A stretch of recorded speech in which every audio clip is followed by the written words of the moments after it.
I think it's just a connection issue on your end, Brett, is probably the issue. I mean, if you're streaming as well, that's going to put, more of a strain on your internet. Yeah, how about now? Right. I'll just record the sessions and, You're still breaking up, man. God fucking damn it. How about now? Release them afterwards, right? It's a little better. Yeah. How about now? Just talking about going exploring those ruins, and there was bandits there. Right. We can clean out those bandits and then see what we can find. Well, I did not want to let Ogape into the ruins unless. Well, I do trust him because I know he just wants to write like a paper and stuff. So I think we have an understanding where we're going to get to keep any of the stuff. But I also want to explore these ruins myself, being the so knowledgeable in architecture. I want to see what is going on there. Agreed. Cool. So this is all being discussed. It's all of us, the immediate, players, plus I guess Ogape's there. Who else would be at this little meeting? I'm just curious. Anybody else outside of that? Probably the Lord and the Lady. Victoria's character would be there. Right. Okay. That's what I thought. All right. So then, when you mention the ruins, I just remind that I want to be a part of that mission. Very well. The Lord says, well, what about the tournament? It is this month. How long does it take to get to King's Landing from here? It's going to take us over a month. It takes 3 months. Yeah. It takes 3 months by foot. Oh, so we're already. It takes 3 months if you're traveling heavy like the king was. If you were riding hard, it would probably take around a month. If you took the sea route, took a ship from the closest port. Eastwatch, maybe? From Eastwatch, that would probably take around, probably take 4 weeks. That's the same as a month. Yeah. It would probably take around, let's see, let me just, it would probably take around 3 weeks. So the quickest way to get there would be Eastwatch. Yeah. Yes, but you'd have to leave tomorrow. Well, pretty much this week or next week. This week, pretty much. So how long is the mission to the ruins gonna take, you think? The ruins are about, let's see, the ruins are about a week, about a day's journey. And then the time there, and so we basically have to choose the tournament or the ruins will always be, well, the ruins will always be there. It'll be a day there. The ruins will always be there. And the ruins have been there for thousands of years. There's no rush to explore them. There's bandits. There's bandits pilfering them currently. Right, but we could while we're gone have the master of the hunt maybe working on eliminating the bandits there, so he clears it out. So when we do get back, we have no opposition to where we can now explore. It's the beginning of the month, so you have about 4 days before you need to leave to be on time. So how about we give the master of the hunt a unit from the bastards to go clean that shit up? I think I think a unit of archers and the bastards would clear out all the bandits. Okay. I doubt there's more than 20 to 30 of them. Ogrape says, most likely the ruins are filled with traps. I don't think a master of the hunt.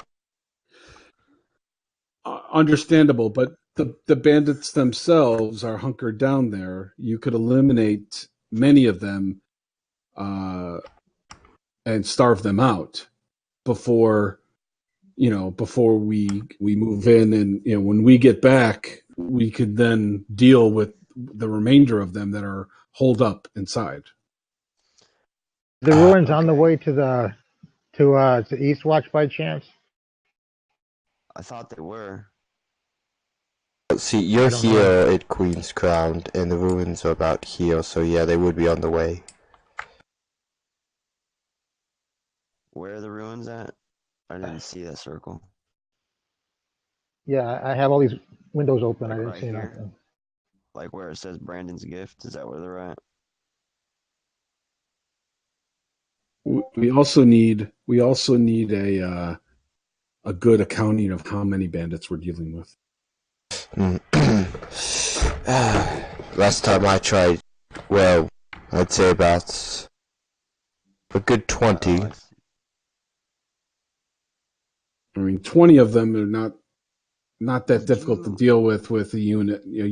Just the bastards going in could probably clear out 20 bandits. Yeah. Did you put a green dot where the ruins are? Are Yes. they right by the road? Okay. I see it. If they're on the way, we might as well go with them and at least stay there for a single day. Then we can, do an initial inspection, because a full architectural dig on the site will take, quite a Months. while. So yeah, so it'll still be going on when we get back.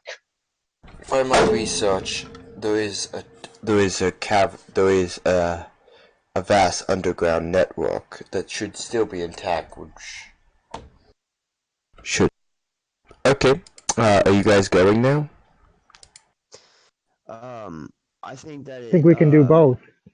Yeah, I think we can do both. I don't know. What are you doing for this house, this month's action? This house. Are you building something? You're not building something? I think we're saving up some of our wealth, right, to get something You have good. 12 wealth. Oh, we have 13?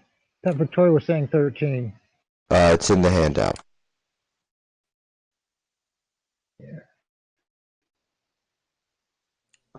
Let's see if I think- Victoria shows up later. She had some ideas. We're talking about tolls. That was one of the things she talked Yeah, about. let's say Chat. that if it's a possibility to save it up, let's save it up for now, and then hopefully Victoria will be here and we can do all that together. Yeah, and like I said, I haven't really read that portion of the book yet. Tomorrow evening, I'll look it over and see more. Well, you gotta how to take- deal with it. I'm You sorry. need to get the Out of Strife Prosperity Handbook.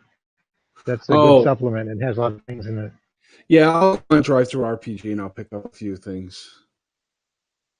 Cool. So, do we want to send the Master of Arms or the Master of Hunt to the ruins? The Master might of the wanna take- Hunt, we because might take the First you gotta plan your trip to who you're taking to King's Landing for the tournament. How many people can come? Everyone can come. All the Lord's children are invited. Okay, so it would obviously be the Lord and the Lady, me, my two sisters and brother. who would be staying in Queen's Crown? Someone's got to stay. Right, that's what I mean. We can NPCs. leave the Master at Arms. Leave the Lord of the House. Oh no, the Lord wants to go to the tournament. Have a steward. Leave the steward. Yeah, the steward, the master, the steward is the Lord's brother. He's kind of a dick, though. Well, Right, and do we fully trust him? That's, Oh, well, he is the Lord's brother, and he's scheming, but he would never betray the house. Right. There's him. He has two brothers available to watch. I mean, there's the Master at Arms and the Steward. They're both his brothers. But the Master at Arms might be good for the tournament. So. The master, so it's like, I don't need to. Tournaments are not my thing. I'll stay here. Go, have The fun. Master at Arms is more trustworthy than the Steward. I can hear that. Steward. Oh, well, I thought we were Um, still discussing out of character. Jesus. You've been discussing this in front of both of the brothers. Like, I heard that no, we would not like say, I you think do we have. not specify. You not specify it's out of character. You have Everybody else was talking out of character. If we don't specify, maybe we should specify when we're talking in character, because that would seem like the more sensible, option. Right, because Master Movin's saying, "Yeah, I just bought a new 55-inch television today." Sounds really weird. And you Okay. guys would be like, "What is he talking about?" Okay. Yeah. Okay. But yeah. It's talking out of character. We're talking about things you're planning in character, because that's metagaming and that's against the rules. I'm just kidding. Well, Quit metagaming. all right. Well, we're not. Well, I mean, what we need to do is The Lord says, okay, back later. Lord speaks up, okay, who wants to go to the tournament? I'm going. I'll bring your mother, your two sisters. You want to come?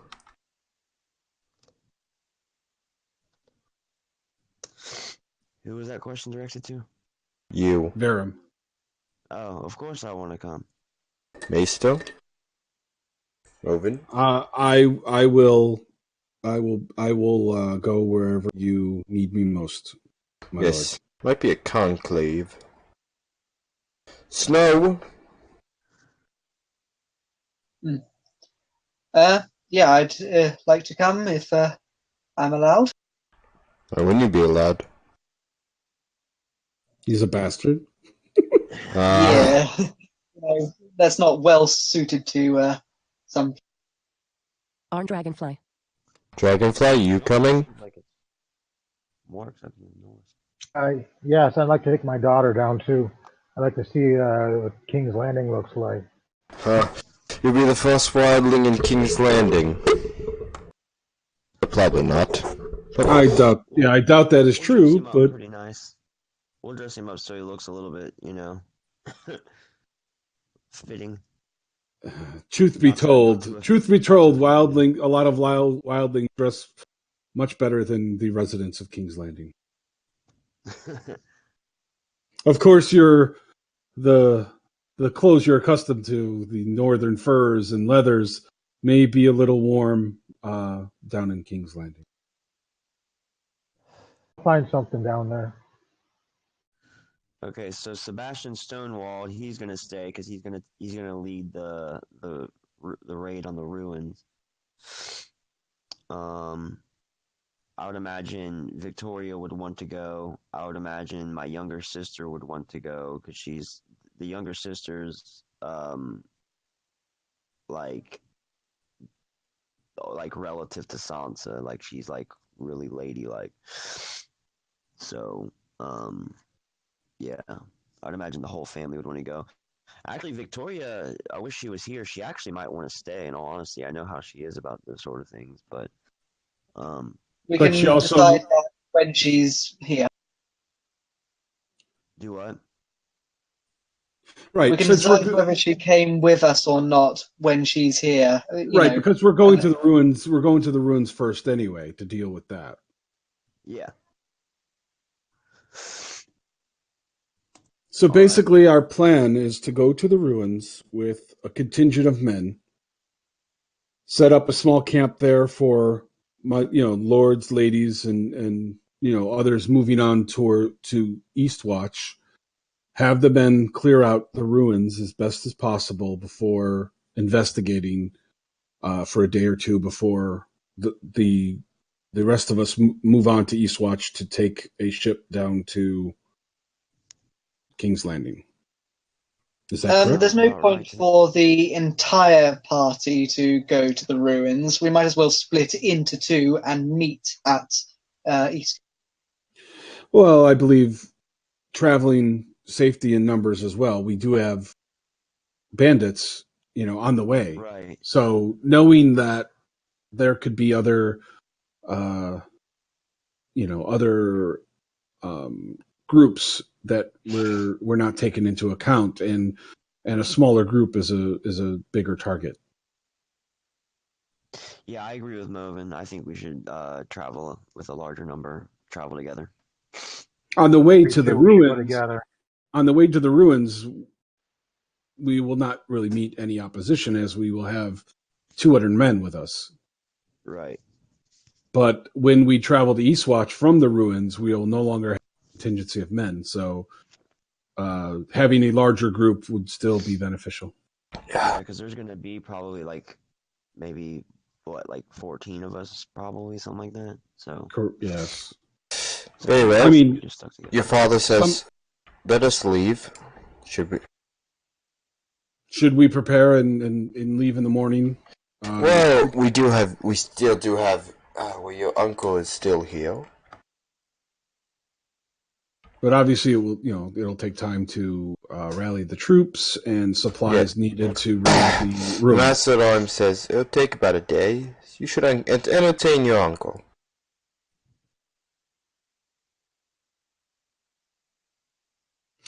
I'm going to after this meeting. I'm going to send a message to Old Town, and tell them, since we're going to be, tell them that my response should be sent to Eastwatch in care of me. I'm going to send a message to Eastwatch. I'm going to send a message to Old Town. Ravens don't fly that fast. It's probably going to take at least 2 days to go. Well, it's going to take a long time for the Raven to get all the way to Old Town. Right, I understand. It's going to take like three. How long is it going to? Since we're going to be going off on this, to the King's Landing, there's not really much point us keeping Tony, what's his name, about. I say we bring him with us. You're talking about about the other maester? Sweet Strings, no. Oh, Sweet Strings. That's a good idea. I mean, we'll have a ball. We will also get to know more about him. Okay, your father says we're going to now move to you're hosting your father decided to have a feast in honor of your lord in honor of his victory. Well, he wasn't there, but in honor of the house's victory. House's victory, his victory. Yeah, it's still his victory nonetheless. Okay. Okay, well then before the feast, I'm gonna go get properly prepared, I guess, dress up nice and stuff, and I sneak off to the Maester's Tower, running into 2 separate religions. I rolled my eyes just as a show, but I was really raising my eyebrows. And I kind of want to go up there and research other religions. Not that I am interested in changing my religion, but I just I get it. know nothing. You run into Crook. Hello there. I'm Crook. What's up, buddy? Or well, I guess The Ravens speak to me. They speak to me. Hello, my friend. What do you need? I'm Crook. I was wondering what you have on any other religions. Do you have any books of the 7? We have many books on the 7. And I also am wondering about the Lord of the Light. Lord of Light. Yes, he runs up to a bookshelf and says, here you go. Make sure Mervyn knows you're taking these. I will. I'll make sure I notify him. And, Cook goes back to tending the ravens. Yeah, I kind of put the books underneath my arm. I walk over to the ravens and kind of feed them with them, and just kind of small talk with him a little bit. I like to try to treat him kindly, and yeah, he doesn't get small talk. He's completely and utterly. It doesn't really go anywhere because he's insane. So. I don't like having Cook under me because he can read and I don't want him. Yeah. I know, but the Lord wants that, so I'm. Crook is completely he's completely utterly batshit insane. Well, that's another reason I don't want him. Well, it's either he's batshit insane or he's a warg. No one could. The Lord can't figure out which. Maybe not small talk. I just mean treat him kindly. While I'm there, and I have a affinity for ravens, so I feed them and kind of pet them, and you know, do my thing, and then gather my books and head out. I want to go to Cook, my room, and Cook will be back. Cook, Cook. I say thank you kindly, and I'll see you next time. Um, I don't know where Maester Moven is at this moment exactly. But yeah, I'll notify you that I took the books because I'll probably have some questions for you regarding religion in general. And yeah, go read up on them a bit before going to the feast. Well, you got to remember, just Maester Moven. If you have any questions on religion, I get like 5 test dice and 2 other dice, or 3 other dice on religion. So Okay, you guys going to the feast? Are you doing anything before the feast? I'm just kind of I'll studying. just go to the feast. Okay. It's a Probably show I'll practice my fighting, but I would clean up for the feast. I am going to send a message to Eastwatch, letting them know that we will be there in a few days from Queen's Crown, and we need to have a ship take us to King's Landing for the tournament. If they can prepare a ship for us, that would be beneficial. In other words, have it ready by the time we get there. Well, you don't have the authority to do that, but yeah, I'm sure they had to. Well, I know that my lord is going to want to hire a ship. He will, I'm basically letting them know, hey, can we get a ship? My lord wants to hire a ship down to King's Landing. Do you have a ship available? Please let me know. We plan to leave on the morrow towards. Are you having Cook send your message? Or are you sending it yourself? Yeah, so I'm basically sending them a message asking them if they can get a ship ready, and if they have a ship available, that because we want to go to King's Landing for the tournament, and we would like to take ship to do that, and go from there. It's pretty straightforward. Right. Okay. So We have a ship. We want to hire it. You We need money. you take the message, you seal it, and Cook ties it to a raven. All right. Cook goes Eastwatch. Eastwatch. Well, if you were heading to the tower anyway, I'd probably just catch you coming up and notify you, and even show you my interest, because, like I've said to you before, I try to keep a relationship with the maester. So yeah. Yeah, and if you ever wanted to learn any of this stuff, you could just ask me, and I'll I'm sure I'm pretty knowledgeable on it. I say to you in character.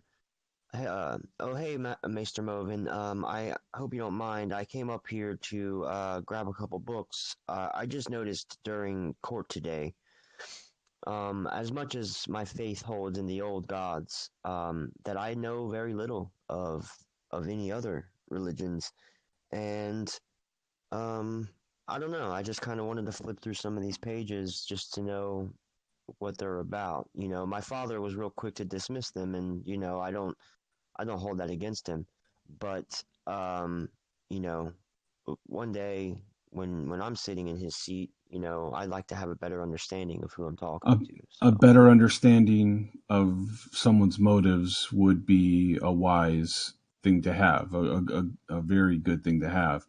Your father, he is, he is not a child of summer as you are. He's not a child of summer as you are. He has been through very hard times, right. Knowing, and it is like you say, set in his ways.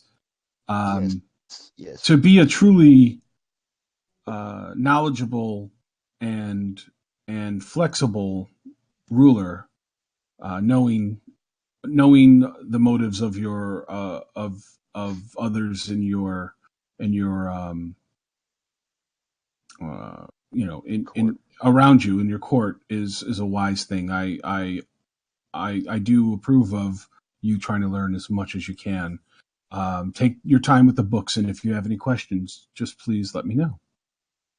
I thought that would be your response. You're a good man, Maester. We're happy to have you. We're very fortunate to have you around. It is my duty and my honor to serve. I'll see you at the feast. I will be there.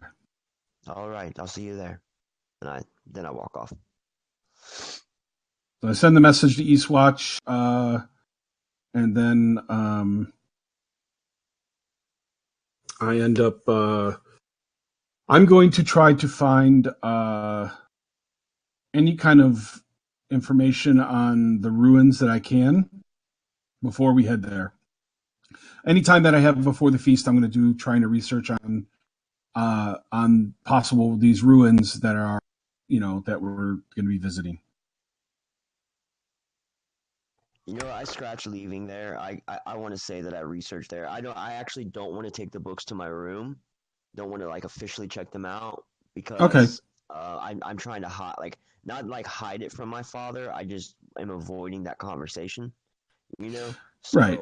Basically, I'm researching. We could have them sitting on the table, and whenever you want to come up and sit at the table and read I'll them. Just kind of sit there and research. There you go. That's what I do. Brett, are you there? Yeah, I'm here. Okay, so I'm trying to research anything I can in the ruins. If you want me to make a research roll, or do you have and basically on the architecture of the. Okay, make a roll. Hold on a second. You gotta remember my vision isn't that good right now, so I'm trying to find my character sheet. It's the blurry one next to the blurry one. You guys are. I mean, I could just do it for you. That would probably be quick. Well, it's all right. So, hold on. I'm trying to open it up again. All right, there it is. Okay, so combat, and I'm looking for knowledge. Right. All right, knowledge. I have research 1, but this is in detail to architecture, so it's actually going to be just 66 plus 4. So I'll just roll 66 plus 4, and then Okay. If I can here, hold on. Now this is because it's under research, right? Correct. Okay. So You're as blind as the Maester. I know, right? As Maester Aemon. Well, Maester Aemon is a completely admitting to this role playing. I know. 66 plus 4. You guys are jerks. Okay. 28. For my. Okay, that's yep. You know everything there is to know about the tower. You know that there's apparently there's a large underground tunnel system attached to the tower, and before the tower was abandoned, no one accounted for the treasury of the house that was previously there, and that there might be some that a long time ago people said that there's a hidden cache of dragon bones, and maybe there's a dragon egg, but it's all trapped. Lots of traps. Okay. So I'm going to take some notes. Write them down on a piece of parchment regarding the architecture, the hidden caches, possible hidden caches, the third tower, the traps, things like that. And I'm going to I'm summing up everything I found out in the book, putting it on paper, and I take that and put it in a fold in my robes. And I would like to discuss this with the Lord at dinner. Okay, you go to the feast. Don't worry, next week I'll probably find a map for this. But I didn't have time to find a map for that. Oh no, that's fine. That's fine. I did make a map for the tower, not for the Lord Hall though. Okay, you go to the feast. It's not a very large feast. But pretty much everyone's there. Tom Seven Strings is playing a bear in the Maiden Vale. He's played. This is like the 6th time he's played it because it's the lady's favorite song. You know, yeah, Mormont's favorite song. Yeah, imagine that the Mormon. Thank goodness he's playing this again. I nearly forgot how it went. What was that? Thank goodness he's playing this song again. I nearly forgot how it went. It's like playing What's New Pussycat by Tom Jones 6 times in a row. Jesus, come on. Oh my god. My lady, would you like to hear a different song? Tom's like, yes. Anything but the Reigns of Castamere. The young lord wants to hear the Reigns of Castamere. Very well. And he starts.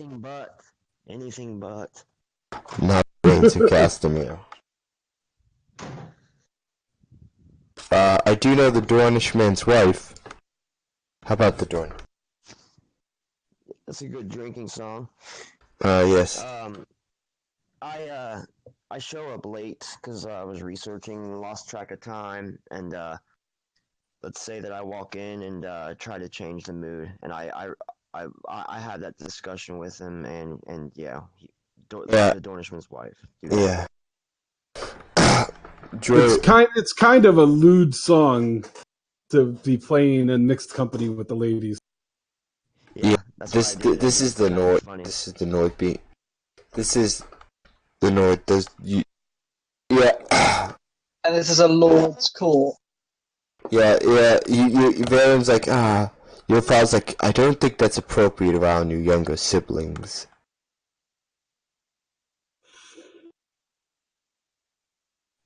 Yeah, it's much more of a pub song / song for the month.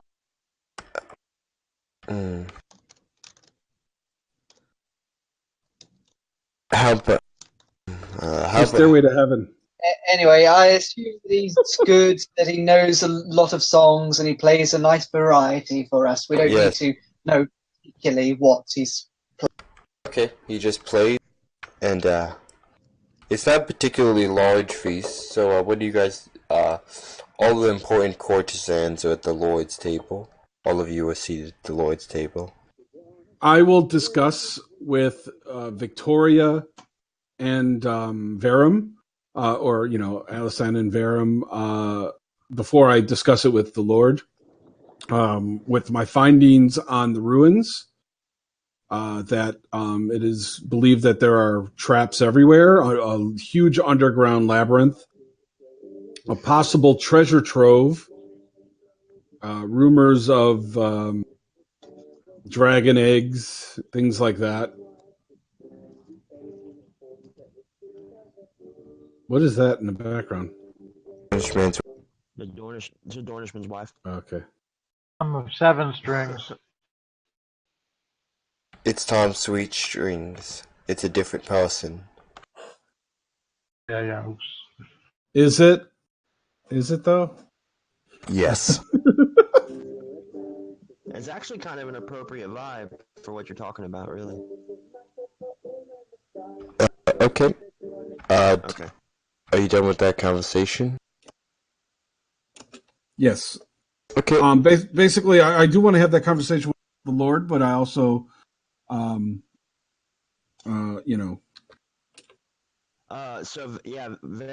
kind of, like I said, was late, and he walks up to the table, and hears you talking about it. Your father says, Verum, you were late. I say, I am. You were late to a feast honoring your victory, and keeping me and your uncle waiting. Uncles.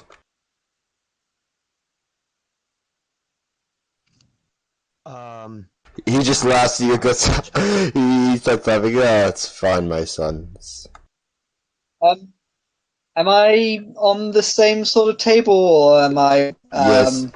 Well, if Lord Stark was here, well, even if Lord Stark was here, as long as you don't have, like, the king or someone else important here, you're on this table. Alright, I'll tap very loudly and shake my head. So anyway, I say, yeah, sorry, father. Like, kind of, I guess, was joking around, and He says, "Oh, I was joking, my son. I was jesting. It's I fine." say, But I say, yes, father. As far yes, as I'm sit down. concerned, Yeah, he says I'm on my way. he adjusts himself to get you a drink. Says, "Sit down, son. Sit down." So I take a seat, and like I said, kind of catch the end of your conversation, what you were explaining about the ruins. Well, I was waiting And for you to get there before I. okay, my bad. So anyway, I get there, then you say it, and yeah, I say, I don't know exactly how to word it correctly, but more or less, I'm super excited to go. That I haven't been on a like a excursion of this kind, and it sounds like a treasure hunt in a way. And I kind of say to you, like directed to you, because you might be like one that can catch my, I don't know, might be able to have a relatable feeling. But I say, could you imagine a dragon egg? And I doubt such treasures exist here, but I'm sure that they're, with the catacombs being as large as it states in my research, I believe there is bound to be a lot of things to find and to god over. But a dragon, anything is extreme as a dragon egg. I believe that not to be true. oh, I know, it's all fairy tales. It'd be relatable to finding a leprechaun or something in our A snark running around the level. castle. But yeah, and but he's just kind of like fantasizing about it, and I mean, not only what it would like, not only the reputation it would bring to our house, but just The again Lord the says, ability. "Should we not discuss?" The Lord is like, "These are not things you should be discussing in public."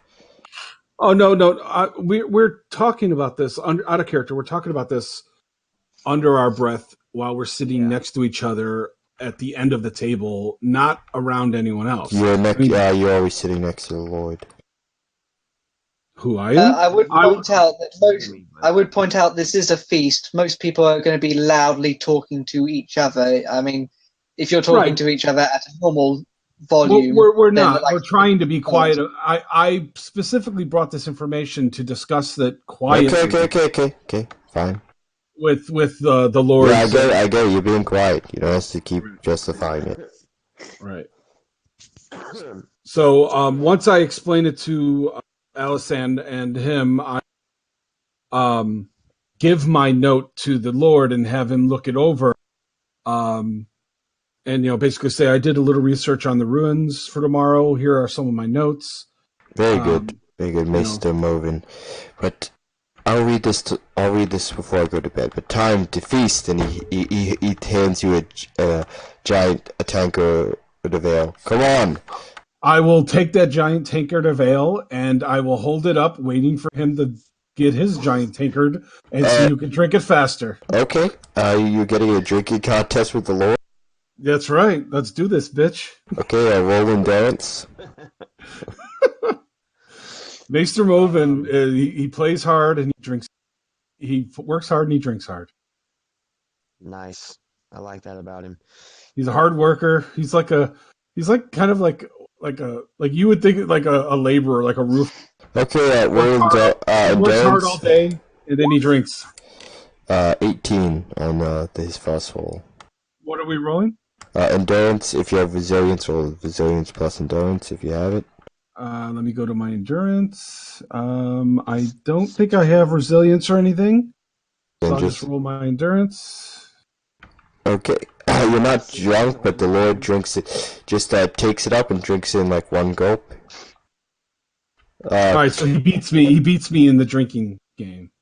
Okay, yeah. That was a lot of alcohol. Well, roll endurance to see if you're not drunk. Difficulty 12. From one tankard? Do you know how big you're not drunk. A tankard is like, you ever seen like those really old cups? They're like 3 pints. A tankard. Right. Okay. Yeah, it's like that's like 3 beers. No big deal. I will. You know what? It's funny you saying this because I do have the 10 experience. I think I'm going to put it on resilience just so I can build up my alcohol tolerance.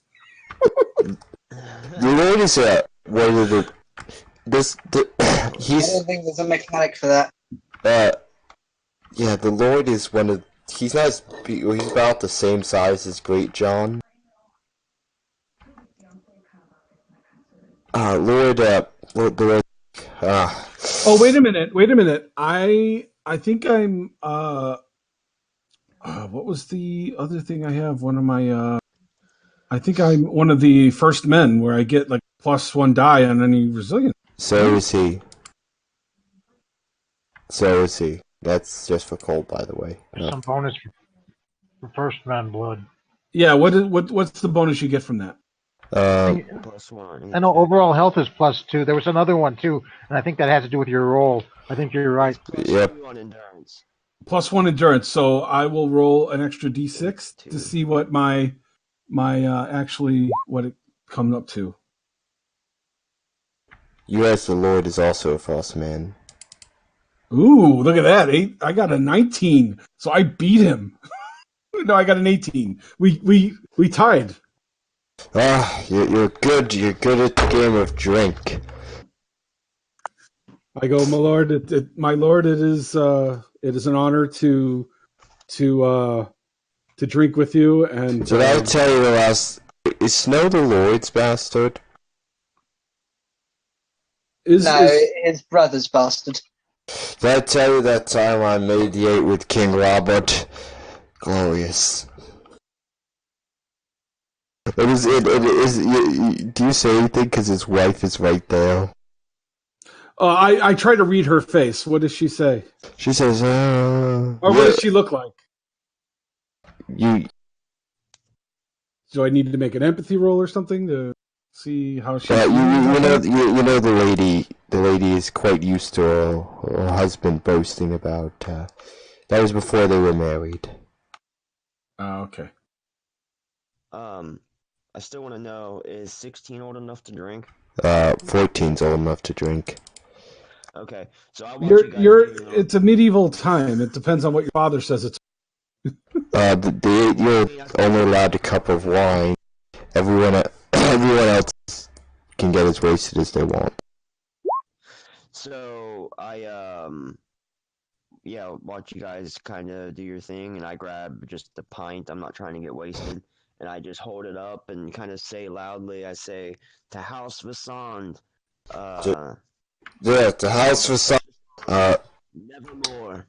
The Lord at the Lord's table is also the newly knighted Sir George. Oh yeah, George Whitehall or something like that. Whitaker. He's not landed or anything. We didn't give him any land. Well, yeah. He gets a nice house, but that's about it. But yeah, I say to the House Vasand, then I say nevermore. Nevermore, the men shout. I take a big old drink and walk off and try to find a cute girl to talk to. There's no. There's gotta be at least a cute girl at the feast. Well, yeah, that wouldn't be a good idea to follow the bastards, but okay. It wouldn't be a good idea, what? If you get a girl pregnant, you Plaganess to marry her, and your father's gonna be angry with you. I didn't say I was gonna have sex with her. I just talk to her. All he would have to do is come to me. I'd get some moon tea. That's a big no-no for Northern Lords. Yeah, I'm not trying to have sex with them anyway. I'm a lord. I'm trying to reserve myself, but I'm still a flirt. I just go off to go find her and talk to you. Roll awareness to find a cute girl. Also roll endurance, difficulty 12 to see if you... Well, difficulty 6 because you didn't drink that much. Okay, 1 second. Pull this up. Endurance. I wrote down +2 for Blood of the First Man. I thought it was 2. Is it 1 or 2? You get +2 to your hit points, but you get an extra die. Yeah, Oh, is well, it plus? Oh. Oh, Kept plus the 2 to page roll. open. Yes, he's right. It's +2 to the roll Oh, so Yeah. I did. I to die. then okay. Then the Lord beat me. I only got a 14. Okay. So Yeah. So roll endurance It's endurance plus a d6, right? +2. Okay, you are not drunk. Okay, and then awareness. Awareness, notice, I don't think I have notice. and just roll awareness. awareness. and to talk them into anything, you're gonna have to seduce. Persuasion, seduce. If you're gonna try and talk, or if you're just gonna chat to them. Well, I rolled a 12. what? Right. So there's charm to make them like you. Or you Then can there's just, or you could also use your station, which is status. I could just use pure will. I rolled a 12, so I mean, is Okay, that enough to find somebody? you find Anne. She was invited to the feast. Oh, perfect. Okay, so I walk up to Anne. Hello, my I lord. kind of raise my cup to her as I approach her, and I say, hello, I don't know, would I call her my lady? Or I don't know. no. You don't know if she's a lady or not. She just goes by Anne. You don't know if she's a noble. Right, okay. So I just walk up to her and kind of smile and don't really, say What is my anything. lord doing with little old Anne? I just am just talking with her, and I say, so how is the? It's only been a couple days since. It's been how's it's been a month. Oh, it's been a month by now. So how's the orphanage coming along? It's coming along, thank you, for my lord. Half my boys are soldiers now, but that is Yes, their and choice. they fight well. Yes, they do. And they fight well. They do. They do. One of them's even captain. He's even earned himself a spot at the Lord's table. Ah, George. Well, now it's Sir George, Knight of the Bloody Fields. Yes, yes. He's a quite admirable young man. He's doing well for himself. I don't think I'm going to persuade her to do anything. I'm just going to try to pull some charm on her. I don't know what role that would be, but That would be persuasion. Persuasion. I'm just going to try to see if I can charm her enough to gain my or to have her gain her affection. Another 12. Nope. That's fine. There's always next time. She's actually very hard to charm. It's weird that your charms didn't work on her. Usually works. It's all good. It's just a feast, and I'm just trying to have a good time anyway. So that's Okay. about all I do. After that, I'd probably just find my way outside and swing my sword a couple times, and maybe practice some more archery, do things like that. In the middle of the night. Yeah, I'm Okay. always doing things like that to just when there's nothing better to do. Okay, what's everyone else doing? Not much. I'm just Feasting. gonna feasting, drinking. Ready to go. I am talking more with Maester Ogape to get his feel on what he thinks might Are happen. you letting Maester Ogate get drunk? Oh yeah, because I know he Yeah. No. I try to curtail him because I know he will get belligerent. Okay, roll persuasion. Is it convince or what is Convince. All right. So let me hold on. I gotta close what you opened up, and you gotta remember. So persuasion, convince. Yeah, he's not gonna get drunk.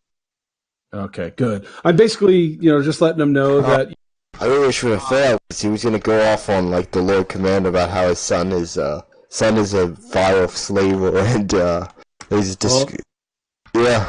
Probably a good thing that he convinced him not to get drunk. That O'Grade is not known for his attack, and he's gotten beaten up, constantly gets in fights at the Citadel because he constantly insults people, gets drunk and starts drunken fights at the local tavern. Oh, out of character, he might have heard of the bard.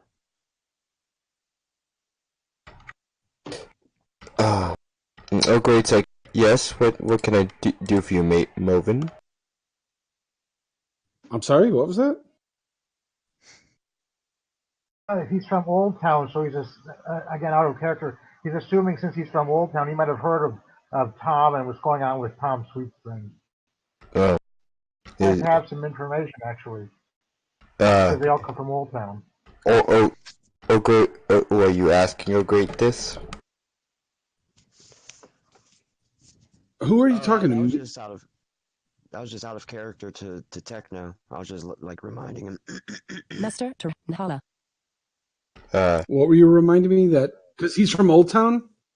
Yeah, I'm saying he's from Old Town. He might know more about Tom. Since you won't have enough time to send a raven, you could ask him. Oh yeah. I'll discuss with him. See if he's heard of Tom. I say he's a pretty good musician. Oh, Tom. Yeah, he deflowered. He deflowered one of Lord Hightower's. I asked him which daughter, and trying to get the third-born daughter of Hightower. Not the most pretty lass, but a fetching lass. But she is with child, and she hid it from Hightower, and he's quite irate at Tom. Ah. And he was supposed to marry her to. You're breaking up, Brett. He was doing so well. He was supposed to marry her to lessen the shame. But he ran away.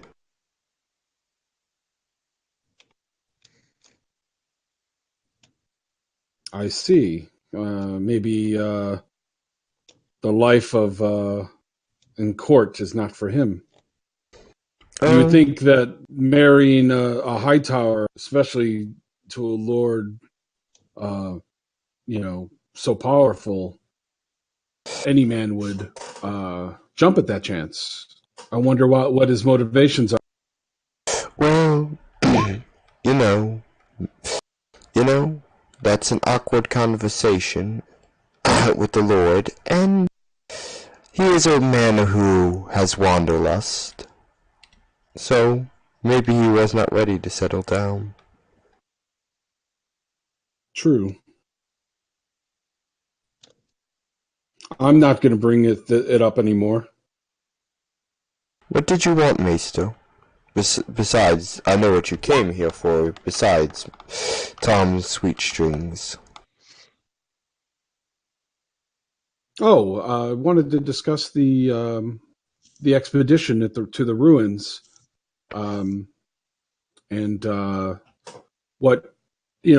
Since I've done my own out of character, trying to get a gist of what he knows about these ruins. Well, the ruins are filled with traps.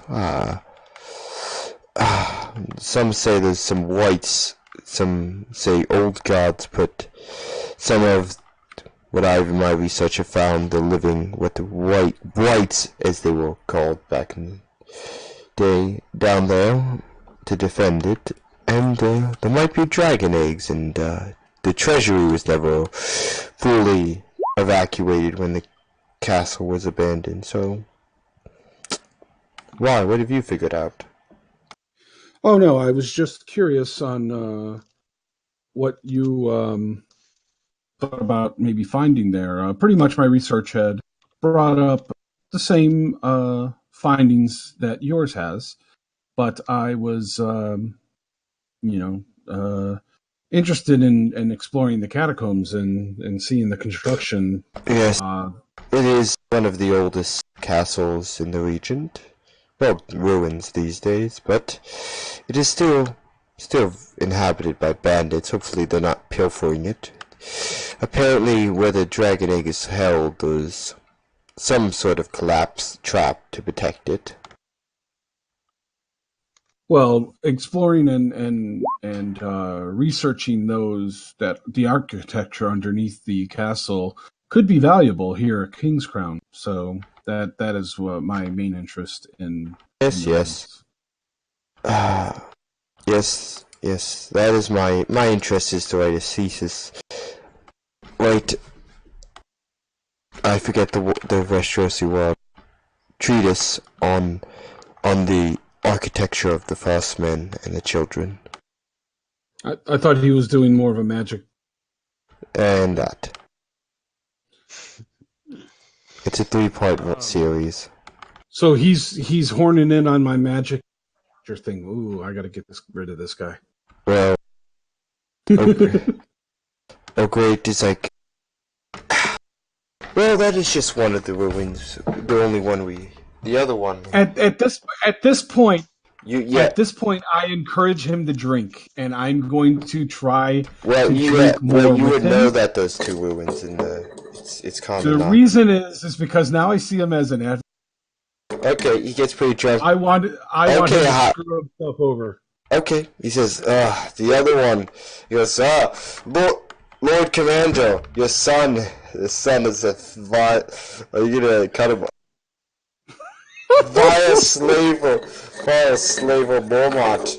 Where's your bastard of a firstborn son?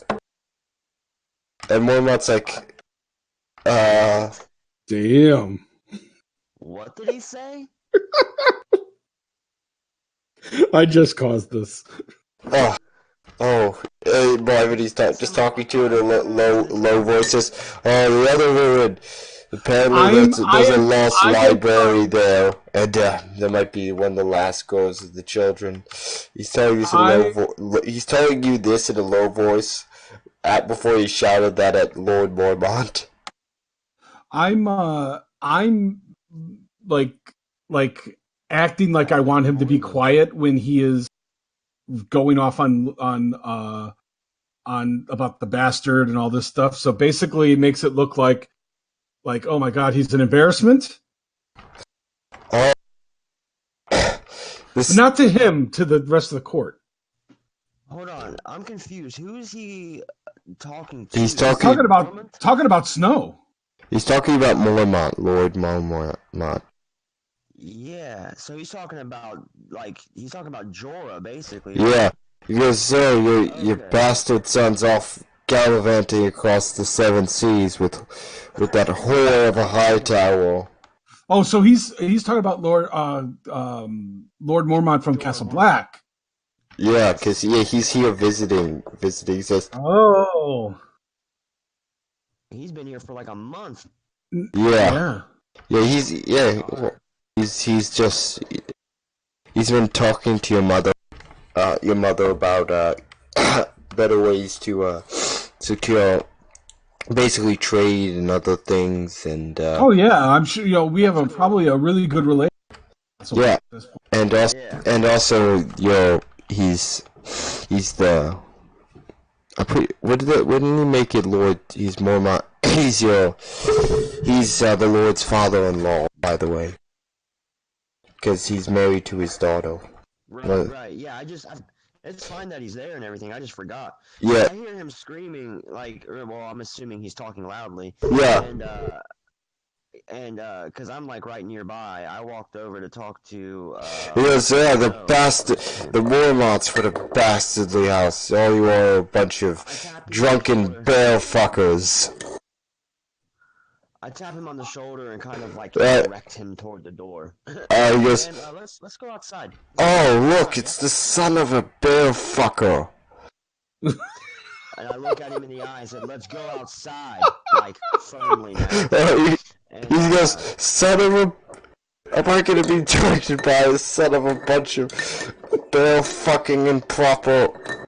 Now I'm forcefully like grabbing him by the shoulder and saying, "Hey man, like it's time. Like let's go out and get some fresh air before you say something you regret." And like if I need to roll something, I will. But roll Did strength Lord plus. did Lord Vasan do anything about Lord Vasan is getting up from his table and Droll is getting up from his get off the table and is angrily walking towards him.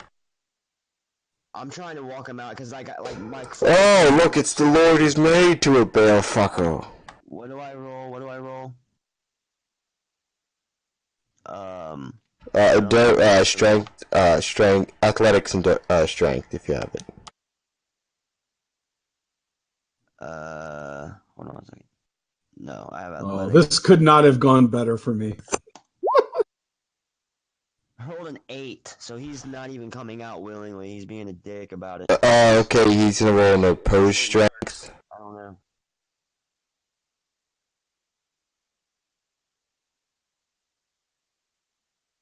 Oh, nope, he successfully opposes you. Okay. The Lord comes over and he's gonna pick him up and throw him through a window. Oh shit. What floor are we on? The second floor. Oh god. You would usually have a feast hall on the ground floor. Yeah, probably. Well, Have to hit him with a hack him with a fist. Oh yeah, he's gonna punch. He's gonna. 2 degrees of success. Yeah, he's gonna. The Lord is like, what did you say about my wife and my fucking father-in-law? He's gonna punch the guy. Let's see. Yeah. Let's see. What would his combat defense be? I tried 9. to prevent this. Let's see. Let's see how much damage that is.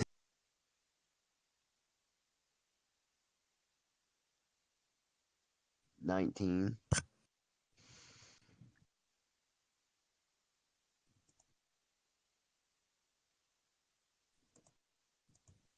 If his combat defense is 9, then that's 3 degrees of success. Yeah, I'm just checking. So it's a fist.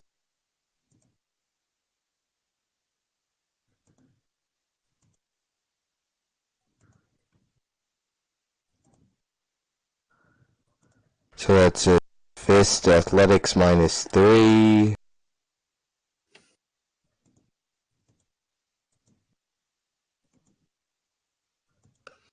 Oh, this is awesome. Now he's gonna have to leave the Queen's Crown. Yeah, dude. You just fucking. I look over at Maester Movin and like. I'm gonna roll a persuasion real quick. I want to see if I picked up on like. That wouldn't be persuasion. That would be empathy. Okay, yeah. If you could pick up on what I was.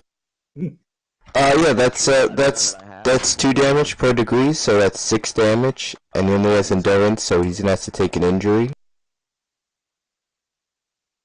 Awareness. Oh no, yeah, and that's also 1 critical hit. So Wait, I'm AFK for a second. I'm gonna go grab some coffee. yeah, that's also a critical. So I'm rolling like shit today, dude. What the fuck? just check the critical table.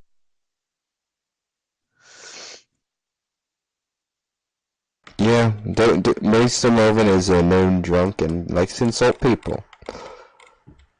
Which is stupid for like a 50-year-old man to do. Yeah. Okay, that's 2 extra damage. I think that's after or before.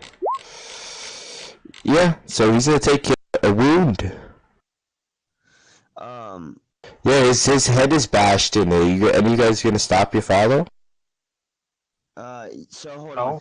So, yeah, I'm not. Like, it pissed me off. It didn't piss me off to hit him myself, but your father is already beating this man bloody. Any of you trying to stop him? I mean, You just hit him once. He inflicted a wound. This man only has 2 endurance. He nearly threw him through the window. He'd have to like. No, I changed it to him punching him in the face. Oh, my bad.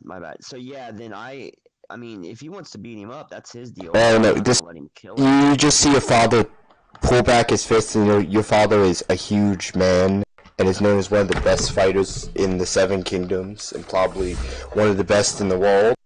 And he just beats. He's not the best with his fist, but since he's training with everything else, he's pretty good. And he just punches him, and probably broke his he's bleeding from his skull. His skull is pouring blood. Yeah, I mean, I'm not gonna let it. If it comes to this point where he's gonna kill him, I'm not. He looks like he's half dead.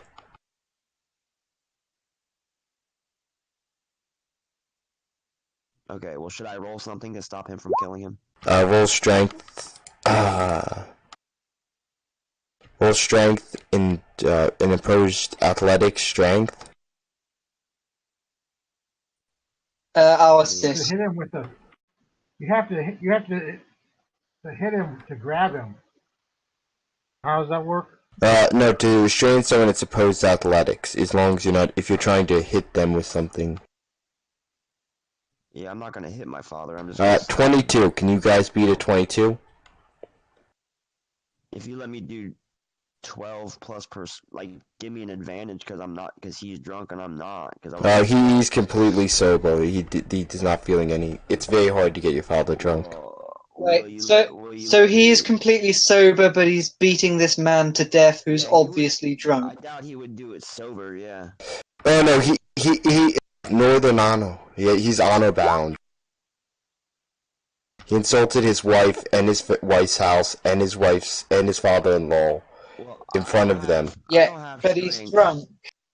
So I don't know, unless you'll let me do this. I rolled athletics plus persuasion, which equals over 22.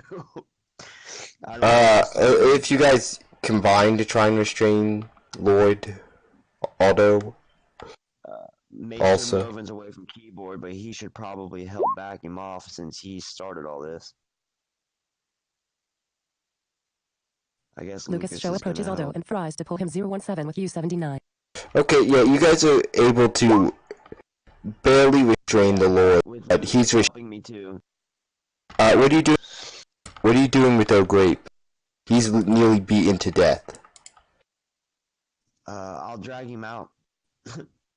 I'll take him to the infirmary or whatever.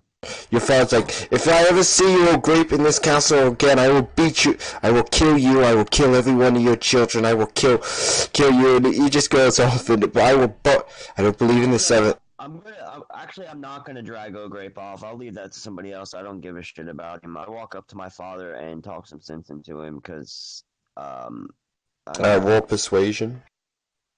I'm gonna snap at the maester, with my fingers, not you know what to do verbally, to fix him up because you know what you. Why am I rolling like shit, dude? That's enough. Your father's intrigue defense is only 10, so yeah, it's. I should point out that a persuasion of 10 with 3d6, that's only just below average. Oh yeah, fair enough, I guess. Yeah. But your father. What happened? Your father, Lord Otto nearly beat the guy to death. You were able to restrain him, but barely. It's like as you guys are trying to restrain him, it's like trying to restrain a bear. Well, now I can tell him that he's best if he left town. He's bloody. You gotta fix him up first. Yeah. I'm gonna fix him up as best I can. Keep him not in the castle. I'm gonna keep him in town. Basically, everyone decides to go to call the feast off and take an early night. Okay, so I talk to my father, I talk him down, I remind him where he came from, and kind of like have that son to father talk, There's often talks, but sometimes there's son to father, I know. You insulted your mother and your grandfather. I tell him I say, Father, trust me, I understand. This is why I tried. I know your uncle isn't the most betrayed the North and sold slaves, but he's not to be badmouthed by a lonely maester. That's not your mother's shame or your sister's shame. Father, I Lord Mormont, shame. But when we have our guests, we have to remember, where we came from. I don't agree with Yes, I know I broke. Guess right. I know I broke it. So there's guest rights. There's the fact that he's also drunk as well. What Right. person says in his cups is not necessarily, what you would say normally. I hand him a cup of wine and I say, "It's time you might just want to relax and call it Yes. night, Father." Have patch a grape up and have him give him the custard. Movin's already taking him out of the town. Very well. He will be treated properly, and even though he insulted us, he will be treated with the utmost respect from now on, because he will be treated with the northern way. Yes. Yes, I hope this does not sour relationships with House Hightower. But if I see him in this town again, I'll cut his fingers off myself. Oh no, I'll be sending him. I assure the Lord Vasan that I will be sending a raven tonight to Hightower, to Old Town, an explanation of why Ogape is leaving leaving Land. Queen's Crown.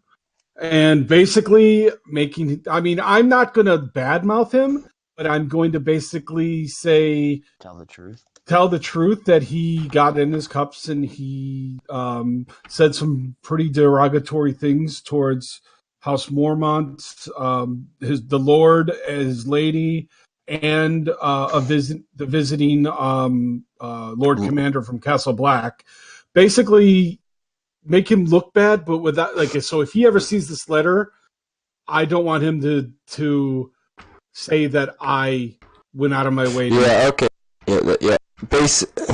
When a senator gets it, they understand that there's a reason why Ogrape. This is the first time he's insulted a lord, but he usually has to be patched up every few months when he starts a fist fight at the local tavern. So this isn't uncommon for him. Oh, he's a known loudmouth drunk. Well, here's what I get out of this. I now get to write this thing that he's been wanting to do. The treatise. Right. And he no longer gets to explore these ruins. I do. Beautiful. And it all works out for me. So does that mean you'll stay here while we go south, or? No. I mean, we have plenty of time to explore it when we get back. I could use your. I mean, I don't say it. I'm not saying all this out of character. We could explore. I'm gonna. I want your help there. Okay. Do you guys have anything to do over the next 3 days? Next 2 days? No. We're going to gear up and head towards the ruin.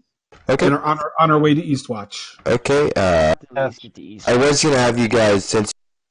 Oh, we do make sure that Ogrape or whatever. Ogrape is definitely he's running.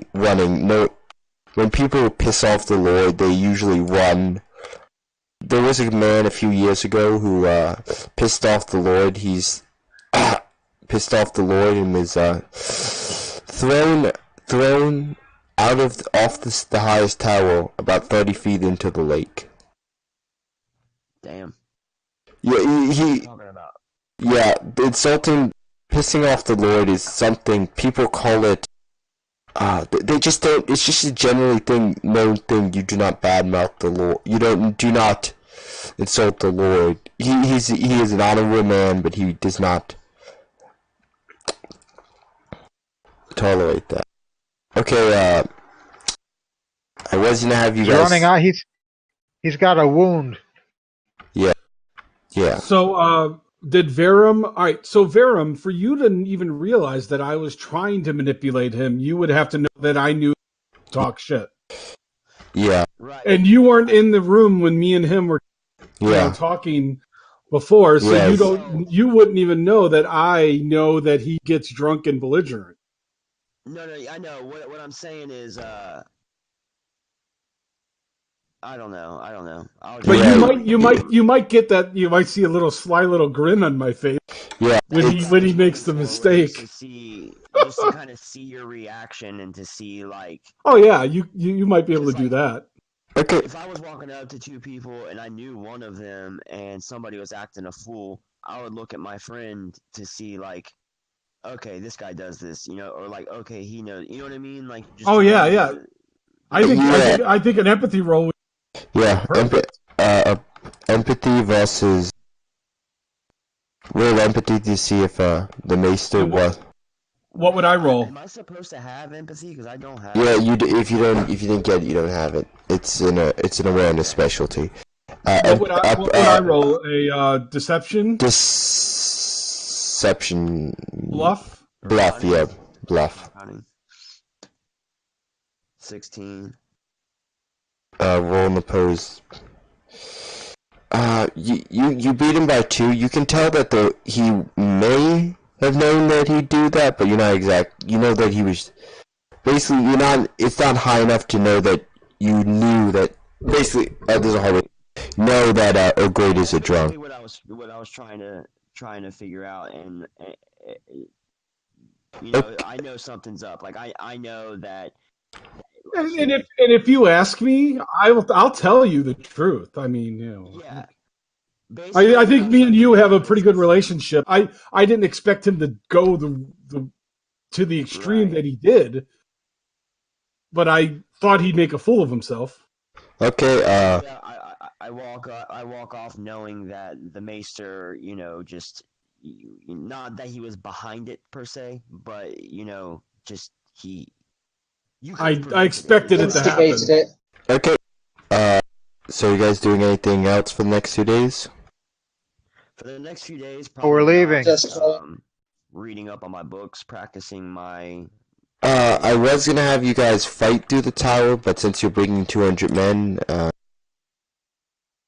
well, you could still put some dangers in its catacombs, Well, this is what was at the tower, and I was gonna have you fight these guys, but since you brought 200 men, they see 200 men coming, and they all run off.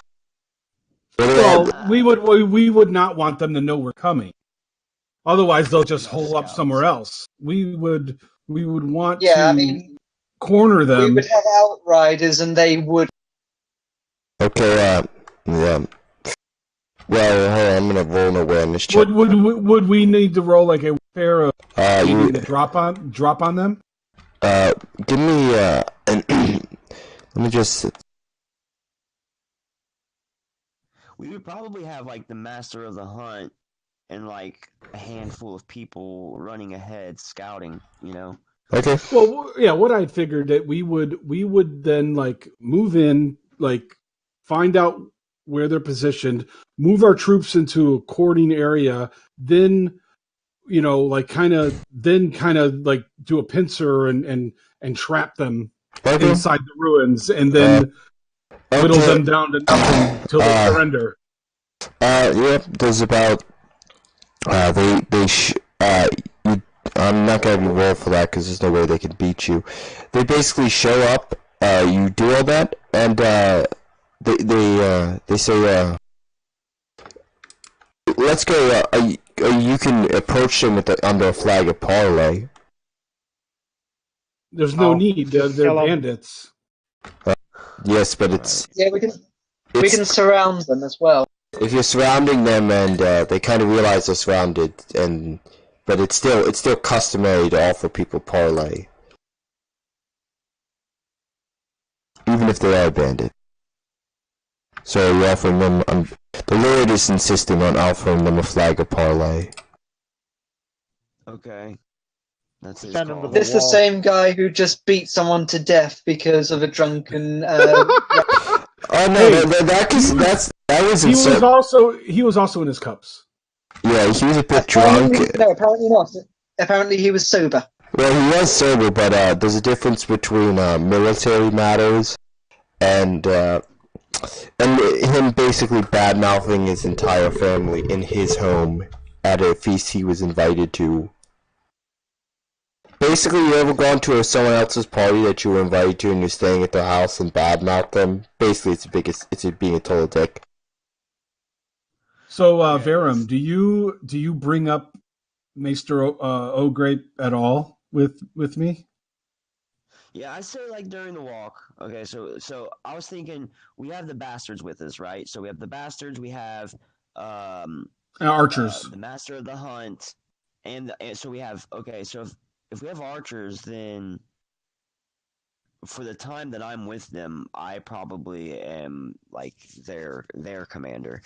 That's just me assuming. Okay, you will be meeting them, meeting them halfway in between. I might just put yourself. Who is parlaying with them? I would probably parlay, probably my father, and probably the master of the hunt or somebody else. If maybe Arn would go since the bandits are probably wildlings. He didn't say anything about wildlings. He said bandits. Well, I mean, assuming that it's in the north, I was assuming the bandits they were like wildling bandits, but I don't know, maybe not. Maybe not. Maybe they're just. There's Well, only we'll 20 see. of them. I guess we don't know. I guess that's the thing. Rumors. Is to check. Do they look like wildlings? What are they Yeah, wearing? you bring Arn just in case, because It if they doesn't are, matter. Right. Okay, are you guys going? So, okay, you meet halfway in between. You just put on the map.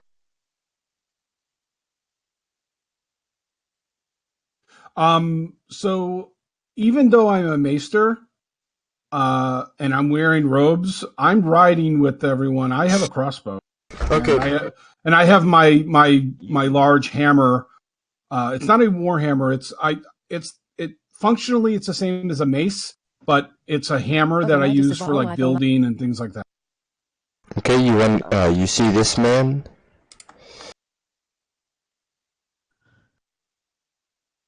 Avom, this okay. These are his two lieutenants. He goes, what? He goes, you approach me. I've never seen a lord approach bandits and approach a bandit camp under a banner of peace. Where are you on the map, Maester Movin? Movin. Yeah. All right. Well, hold on. I'm opening up. Yeah. Too much stuff open, and I'm trying to find. You got to remember, I'm a little visually impaired right now. So let me see where everyone else is.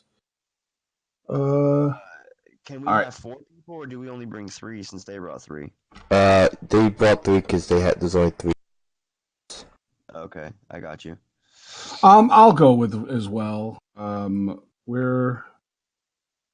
just put myself on the map, so I don't know We're where. at the bottom right. All right, so move I me. can't move your token, so He the can. GM has to. Yeah. I'm just gonna let the father do the talking. You know, until I'm needed. Sorry about moving all your tokens, just getting around one. So, what are you bandits doing here? He goes, we're here banditing, my lord. Because your father made everyone making a status breeding check. Status breeding? Status, and then Yeah, you know that commoners do not use the term my lord, and he just accidentally used the term my lord. That's something only a noble or a knight would use, or someone of high birth would use it. Right. A well-spoken person. I rolled a 9, of course. Yeah, it's a commonly known thing. If I was like, my lord, that sounds like a nobleman's.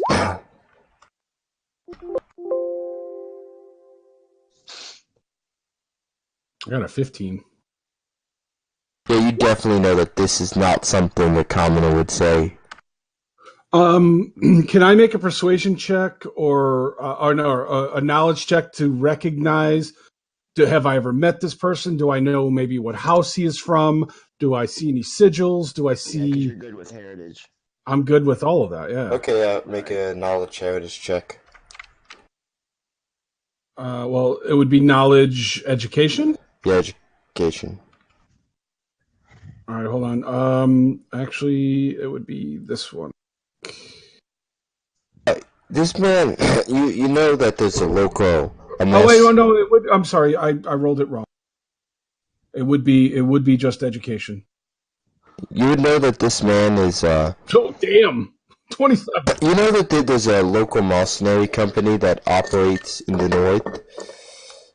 Basically, one of their specialties is wildling rescuing rich noblemen's daughters from wildlings. It appears to be them. Okay, I'm going to say. Do I know the name of their leader? I'm going to whisper to the Lord Vasan that this is a mercenary group called Blah Blah. Their leaders, The Starwood Wolves. yeah, the Starwood Wolves, and their leader's name is this. This is them. I don't know why. Stating who they are, maybe you could use that to your advantage. Yeah, the Lord says, very well. What are the Starwood Wolves doing in the gift? The new gift? He just like gave away what I just told him. Oh. They're bandits. Banderizing.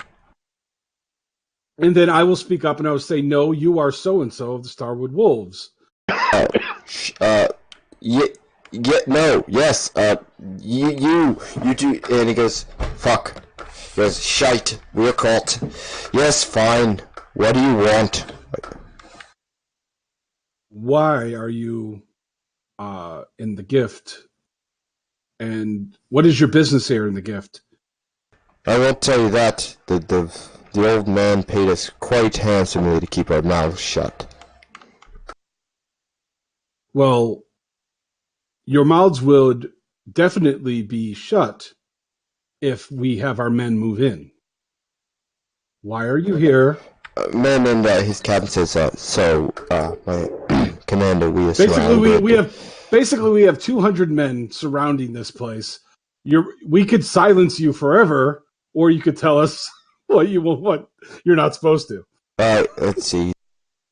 Difficult. If you want, I'll make a persuasion, intimidate, whatever. Intimidate. I'm only a maester, but I am holding a crossbow, so. Persuasion. Hold on. Fine. There's no point in dying here. We were hired by a maester by the name of O'Grape. Okay, so I add 4 to that, so at 21 I got.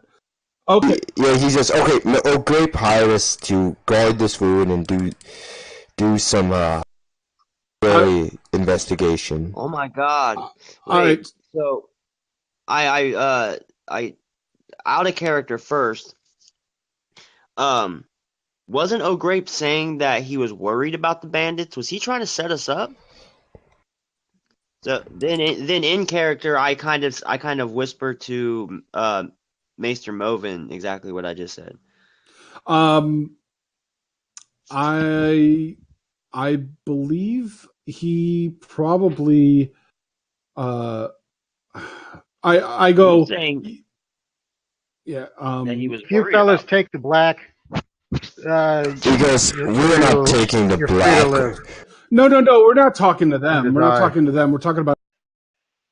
We're talking under our breath so they can't hear us. They're too far away. Yeah, I'm back. So, I'm back quite a bit. I go, Mr. O'Grape's motivations may be what they are, but I believe that we can end this peacefully with these men, letting them know that O'Grape is no longer going to be exploring these ruins.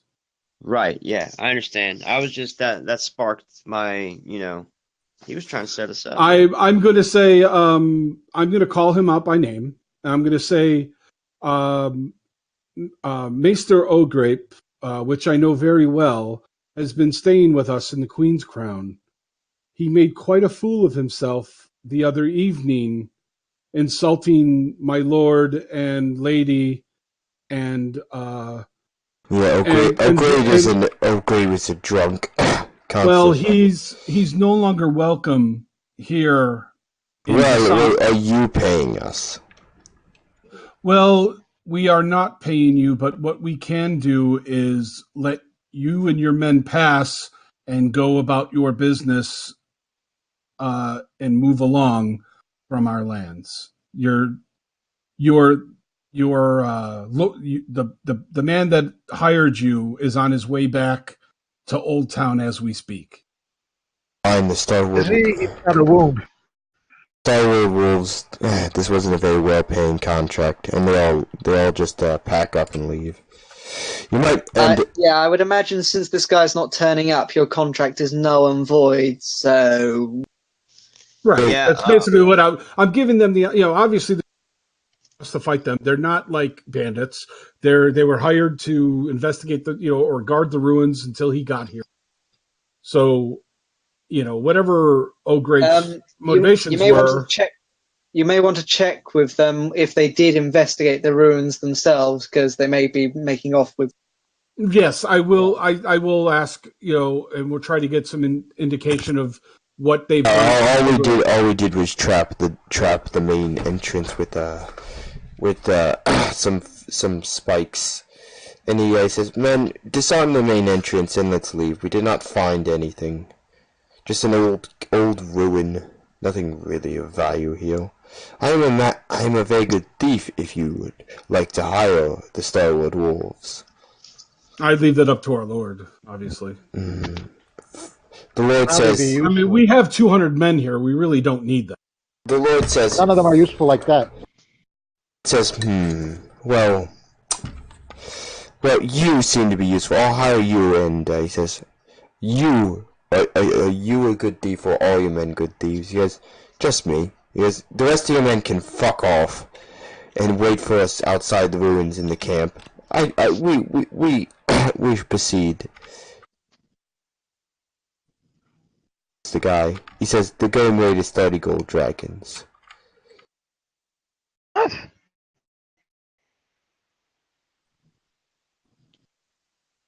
Huh.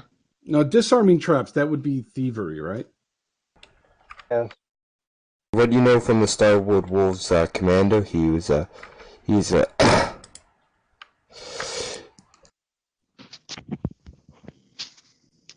Is there any of us skilled in thievery? I'm not. That's like the thing I'm worst at. Yeah, I have a 1 in it because I'm. Same. You have to put a 1 somewhere. He's known as one of the greatest thieves in the land. That's how he usually gets the women's and lord's sons and daughters back. Okay, in other words, he sneaks in, small group, sneaks in, gets them out, fights if they have to. He goes, I will gladly accompany you for 30. Let's see, the current contract, our contract, we will offer 30 gold dragons on the return. I think what we should do is, this would be a good way to segue into making this ruin completely ours. We need to read these guys. This is out of character right this second. We need to read these guys, make sure that their intent is what, is okay, I'm gonna just interrupt you. Yeah, You're gonna trust these guys? I'm also this is a very well reputable mercenary company. One of the best in the north. I was assuming that they were kind of on the up and up because he didn't even ask us to roll like empathy or anything. See what I'm saying? Right. Like as a GM, he would have probably said, "I want you guys to roll empathy." In other words, if they were not on the up and up, we had the chance to check it. Yeah, but these guys mostly do rescue missions and guard duty. They don't really do any of the dirty stuff. Right, and what I know about their reputation, I'd be like, okay, well, we can trust them to a point. You know, Right. to a point. Obviously, the person that last hired them is gone. Right. So we can make use of them now. I think that we should keep them here. And as bodyguards in our absence, I think like what they're doing, they should continue. Even while we're gone, we can have them just guarding these ruins. So Right. like, oh, Grape doesn't come back, because if he That's what I'm does come saying. back, they would Exactly. be like, we don't, you know, Yeah. Pay them like 10 gold dragons more, for example, or you know what I mean? Just or to yeah, or basically let them know, hey, whatever old Grape was trying to pay you, we'll pay more. exactly, and then make them loyal to us, and then we have bodyguards for these ruins. And I'm sure that they would rather have Asand, that happy Right. with them than some idiot Right. maester. Totally. Totally. Because they know he's an idiot too. So Right. yeah, that's what so I want to step up to my father and tell him to reconsider telling them all to fuck off, other than him. Okay, very well. I shall hire you. I'll pay you 30. I'll pay you. Would you say you should pay him an extra 10? Yeah. Yeah. Because I will give you 10 more than I will give you 15 more than the maester was paying you. 45. Yeah, that sounds perfect.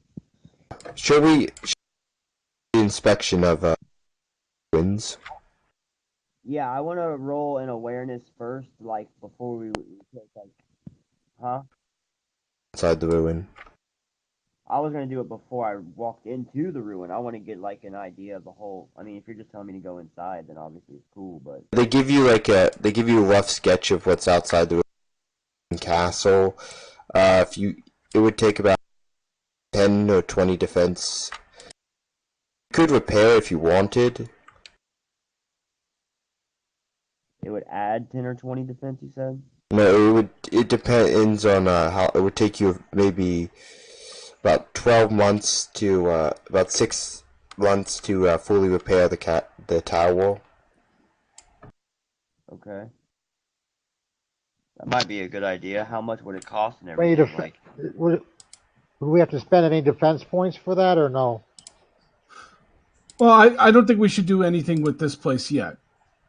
Let's wait until we investigate it, and yeah, then true. from there we can determine, like, if there's like a large catacombs under here, it might be useful to put a town over this thing, or Yeah, yeah, that's a good Yeah. point. What'd you do with since the grape left in a hurry? Did you steal his notes?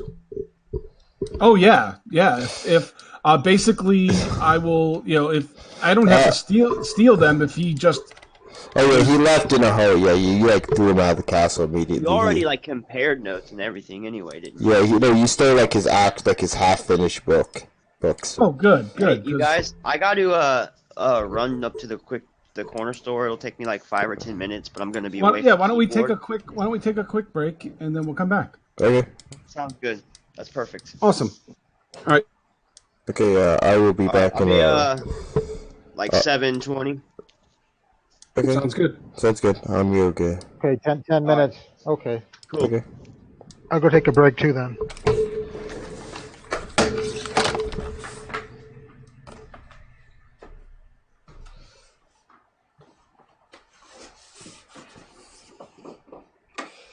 Good, I wasn't.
Okay, I'm back.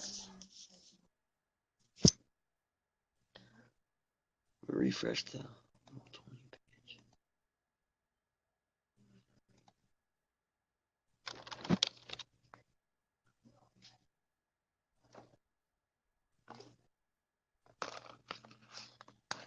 God. I guess Victoria's not gonna show up, dude. That sucks.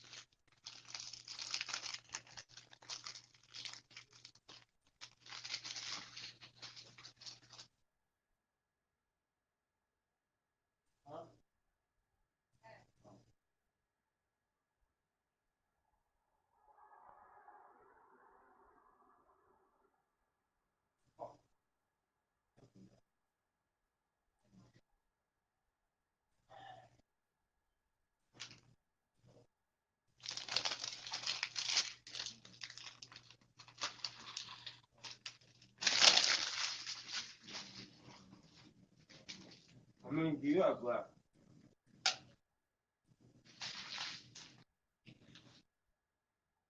How much? God damn.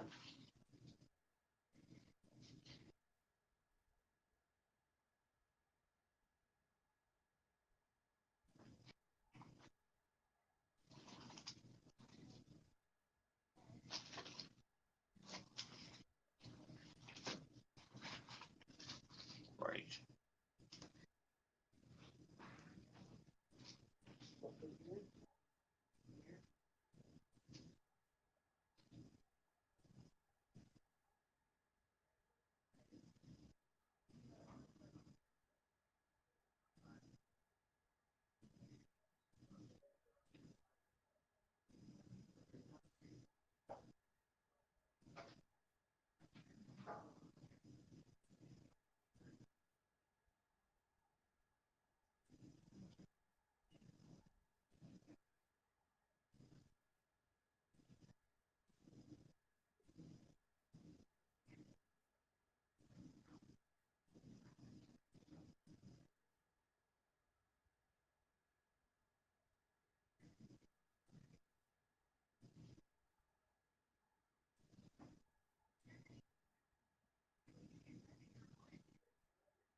Is anyone back? I'm here. That one's well, it's just its size, 500 Go, man. million. That one would probably be what? Maybe I'd say 100, 200 billion dollars. But who the fuck is gonna buy that? I mean, what? A government?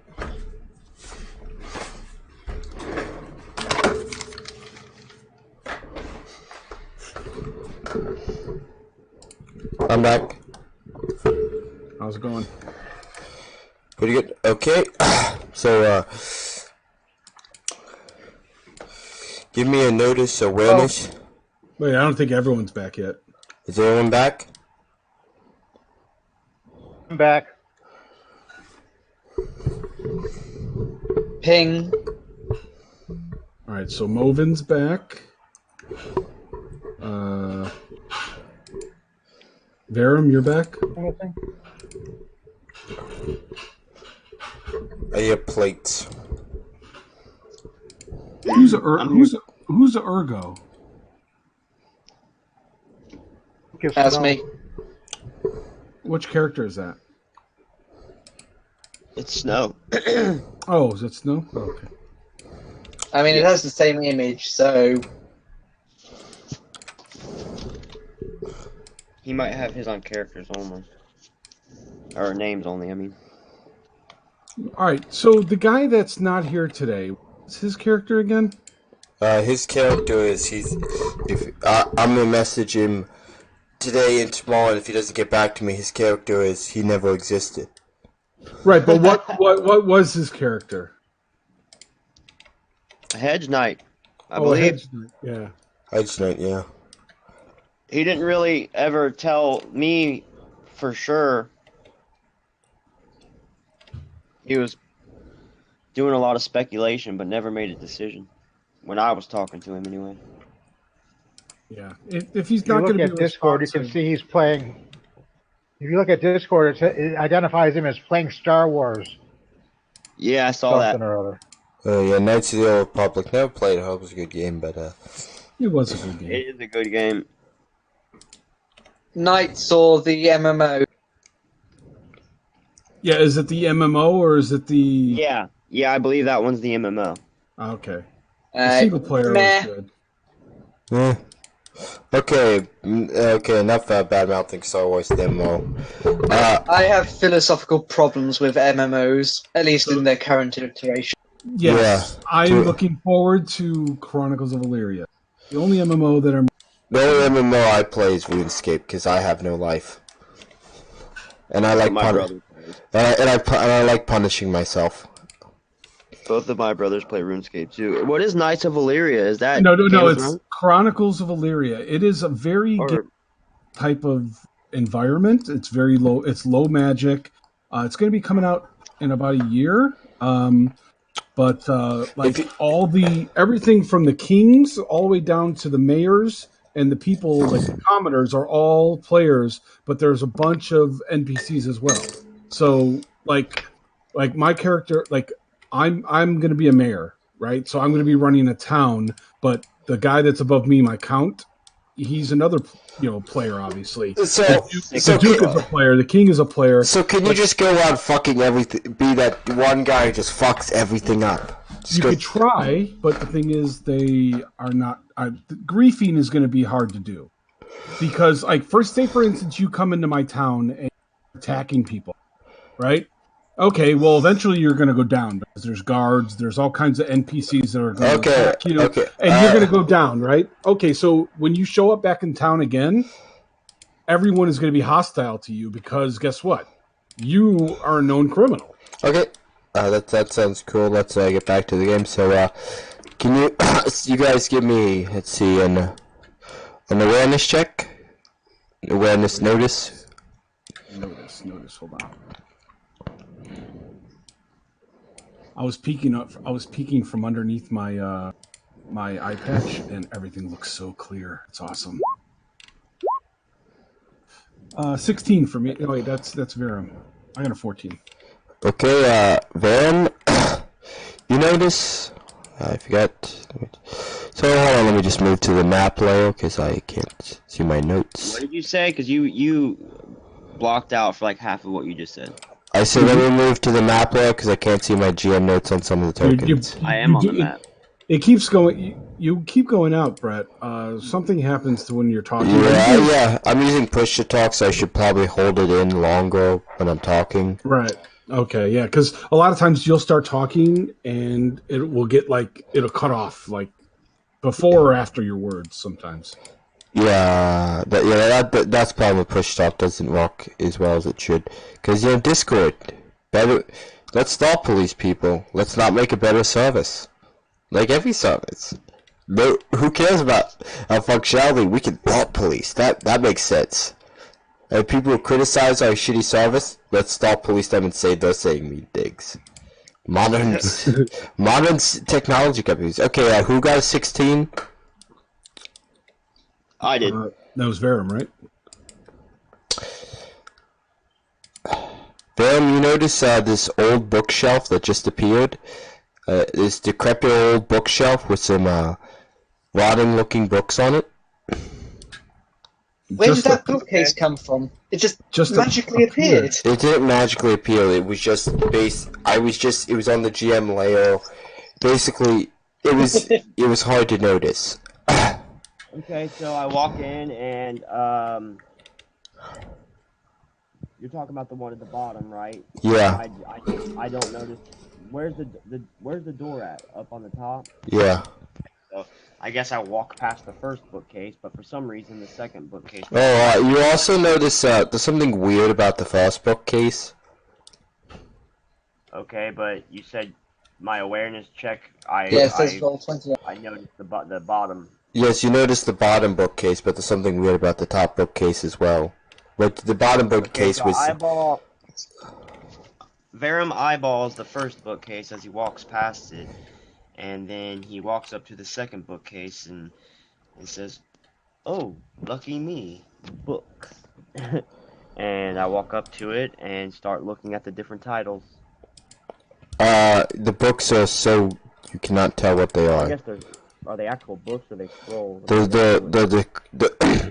You would need someone to decipher them because they are very decrepit and very broken. Okay. Is that all that I noticed about them? Are you gonna try and pick them up and take them to someone who can decipher them? Yes, of course. Hint, hint, hint. Yes, of course. I grab the scrolls and I'm starting to look through them and Okay.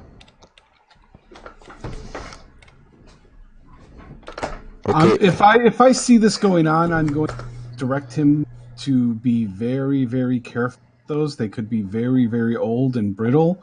I think we should look at them in a controlled environment instead of here. I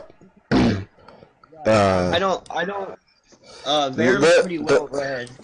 They're old, but they're not like falling apart old. They're like basically the spines and coverings are gone, but most of the paper is a bit worm-eaten. But so I'm not like flipping through pages. I'm just kind of investigating. So you're gonna is anybody gonna try and make a decipher roll? I will. Okay. I'll try. Roll. Decipher is what? Cunning?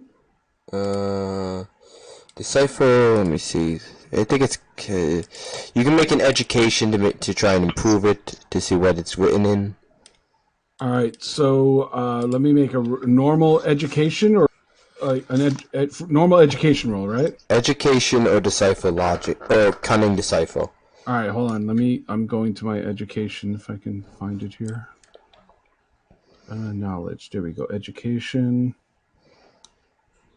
Okay, this appears to be a map of the castle, of the tower, and its catacombs. So, all right, so I will open it up and I will examine, and I will show everyone that it's a map of the castle. And apparently, since you beat the decipher by a lot, this bookcase right here is fake. It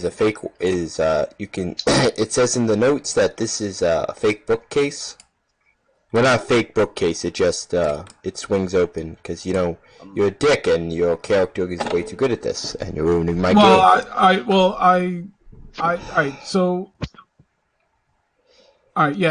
This education,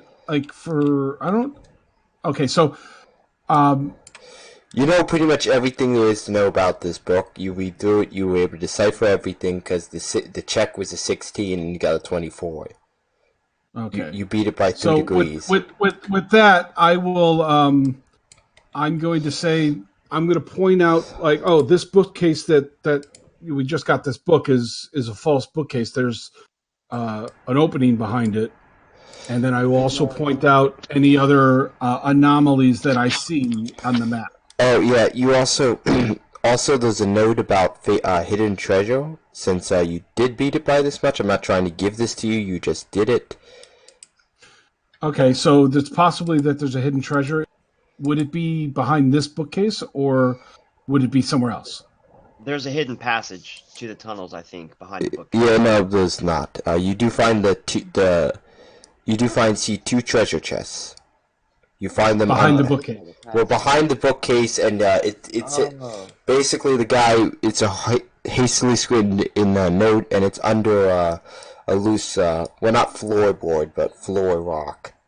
I'm going to tell the head of the company that we just hired that these chests may be trapped. If he can investigate them while we observe. Because basically, because he's good at this for finding traps, and and we're not. and if he dies, I'm at least that's not me that dies from poison or something else. And when you mention treasures, I kind of like elbow you and say dragon eggs. Yeah, Kinda. he goes, yep, they're trapped, and he pulls out his lockpick set, and he goes, and now they're not, and they are also, and he unlocks them, and are you guys watching him to make sure he doesn't steal anything? Yeah. Well, I'm watching him. He's not open. No, you said make sure they're not trapped. He basically removes the trap and unlocks them. Are you gonna open the chest? Right. And then I have him pull the chests out into the room so we could all see what's in the chest as we open them. Good idea. I don't think he's going to betray us. We still have 200 men here. Yeah, and we're like surrounding him. Yeah. Well, not only that, but I mean, he may have 20 men. We have 200 men. Right. Very true. And they were trailing behind us, but I'm sure they're caught up by now. Yeah. I mean, we had them all surround the place. And then before we actually went in to investigate, I'm sure we have our men like right outside somewhere, like. Okay, you bring them into the middle of the room and you can open them? Correct. They are filled with gold dragons. Nice. About how many do we believe? About 5 wealths worth. 5 what? Wealth. Nice. 5 wealth worth of gold dragons. Okay, so... this isn't even me being nice to you, this is just what I have written down in my notes. Okay, so we are going to close those chests back up and... From what you know, the secret passage to the catacombs, you also found that. What about you broke up again. What was the passage? Oh, damn it. Did that do it? Oh, fucking A. You found the secret... in the notes, there's also the location of the secret passage to the catacombs. I think having a large amount of people going to catacombs is a bad idea. Just a select few of us should go. I think me, the head of the company, Virum, Arn, and Snow. Basically, just us go. Everyone else stay. That way, we're only bringing him because he's good at. Okay. He's gonna go. Hold on. Do we want to bring the master of the hunt too, or no? No, let him stay above. The less NPCs, the better. We're only bringing him because he's good at this. So he goes. Okay, hold on. Let me. Not only that, but it also gives us the opportunity to do stuff instead of NPCs doing it. He goes. Hold on. Let me just see if this. He goes. Let me just check her. It's trapped.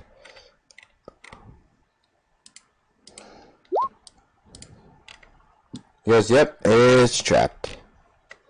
He points out, if you open this, a giant about 6 crossbow bolts will stick right into you. He goes. Okay, so he goes. he goes. And he triggers one of them, but it doesn't. He's able to. Because the difficulty was 21, so he missed it by 1. He goes. And he goes. That's why you wear armor while you're doing this. Okay, so in other words, he gets hit with the crossbow, but it doesn't really penetrate his arm. Well, I believe it is fate that that put us together. In this endeavor. Okay, who's going down into the catacombs? Not that I would give O'Grape that much credit. I think we already mentioned who's going down. Can you put all your tokens in one spot so I can just copy and paste them? All right, hold on. Let's do the bottom right. Is the Lord is not. Well, move who's not there. Let's just move basically the players that are here right now, and except for one. There's the master of hunts down there. No, move him away. So all right. So basically, the people that are in Discord, which is us, 4, and the guy that is good with traps. That's the only people that we're going to have go down.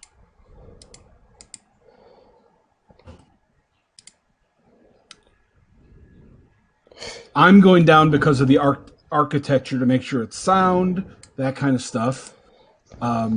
Lucas and Verum, fighting ability. Okay. The trap guy, and who else? Like Lucas, Arn, and Verum, because of they could fight. Yeah, sorry. Like, Good. okay, and paste. Dungeony. Now, we have torches. Yeah, you have torches. In front of you, you move forward. I'm going to try to stay towards the back because I am better with a crossbow than I am with. Because did you give the trap guy a copy of the note? Tell him what's in the notes. Yeah. No. I will tell him about the traps that this place is. I guess you get to these and you see 4 whites. 4 whites? Oh shit! Good thing I have my. So they just they're at the end of the hall. Yeah, they're just they're sitting there, and then they come up and since these are if you want to do this combat, it's pretty much these aren't very strong anyways. So I'm thinking we come down the stairs and we see whites, right? Yeah, I guess what's your reaction? Our reaction should be run outside and let the whites chase us and have the military kill them. I guess seen these were wandering around the north in our last mission, and he just takes his torch and pushes it over with his boot and sets it on fire. Guys, are they armed? These whites? Yeah, they have swords, but he quickly pushes. They don't notice it. He push over. Just set them on fire. They set them on fire. They're pretty flammable.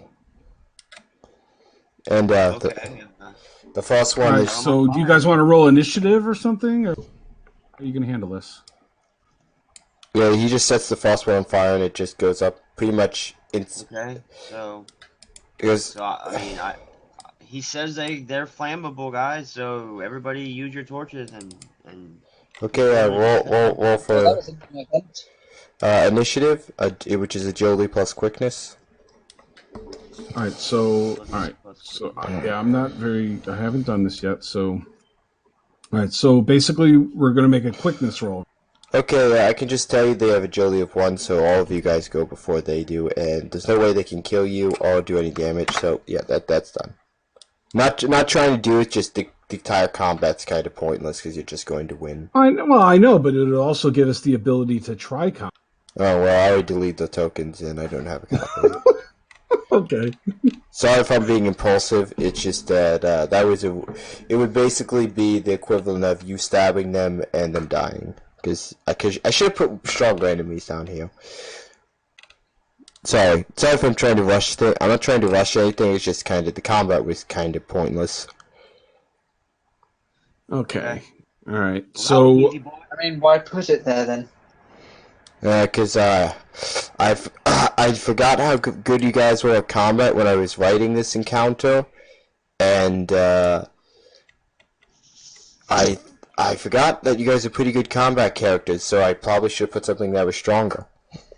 I'm not a very good combat character. I get a total of 3 dice to shoot with my crossbow, and I have 1 specialty dice with crossbow. That's not trying to not be just rush through things. It just I kind of forgot that whites are a terrible enemy, and I couldn't find anything else that would be down here that was a good enemy. I was gonna put white walkers, 3 white walkers, but those are.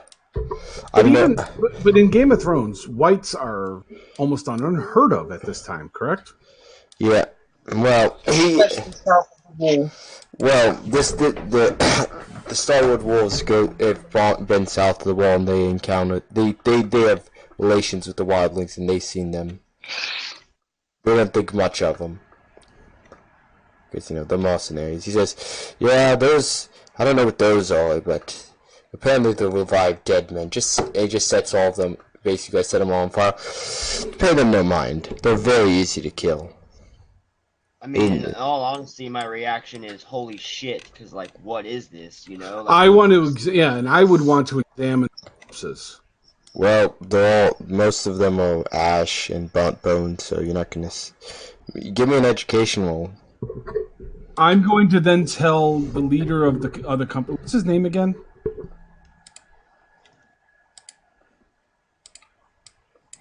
If they're so easy to kill, disarm one of them. I want to examine it. Do not burn it. Okay, he knocks it. He basically just knocks the sword out of his hand and chops both its arms off. There you go. Well, there are more of them, or I thought he killed all. Well, those all. Well, I'm assuming I'm just backtracking. He just does that. He goes, unless they're in large numbers, they're quite harmless. And he goes, watch out for those arms. They can still move. So, this is like the biggest thing I've ever, as a, an educated man about magic. This is like the biggest discovery I've ever seen. I would want this thing dragged outside to examine it. And I think not moving through the rest of the dungeon would be, like, I think we should figure out what these are and what the hell's going on before. Because there's some I don't know what the fuck they are. They're born easily, and I rescue people. That's the one. I understand that, but and I'm talking about. And he goes. He goes. The arm is kind of coming towards you. It's moving on its own. There's an arm. Yeah, we could pick up the arm by the wrist, and it can't do anything. Oh, arm. You do realise the most likely outcome of this is us taking this thing to Winterfell. Right. I mean, we would want to see what the, obviously there's something going on. And me being knowledgeable in magic, obviously this is some type of magic, and I need to know what the fuck's going on. Yeah, the guy goes... You may want to retcon this. Yeah, I think I shouldn't put whites here. Let's just say that they're wool. There's just giant rats. Yeah. Yeah. Because first of all, in the whole story. Yeah, whites are like they've never been seen. South. Yeah, you're right. They're just rats of a enormous size, which is unusual. ROUSs. Yeah, they're ROUSs, rodents of unusual size, which are unusual, but that's about it. Giant rats. Yeah, I would be totally. Yeah, I was just thinking. I'm just thinking like finding a white and being able to capture it would be like. All right. It would be insane. The whites don't exist. The retcon no longer exists. No. All right, cool.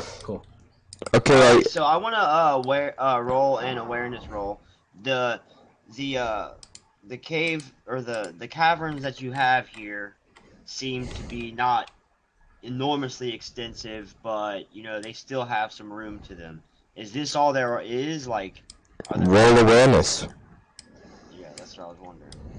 I'm going to. All right. So are we moving around like everyone is all split up right now? I mean. Are we really all over the place like this? Yeah, No, I was just moving my guy around. The guy's just he runs around the whole trap.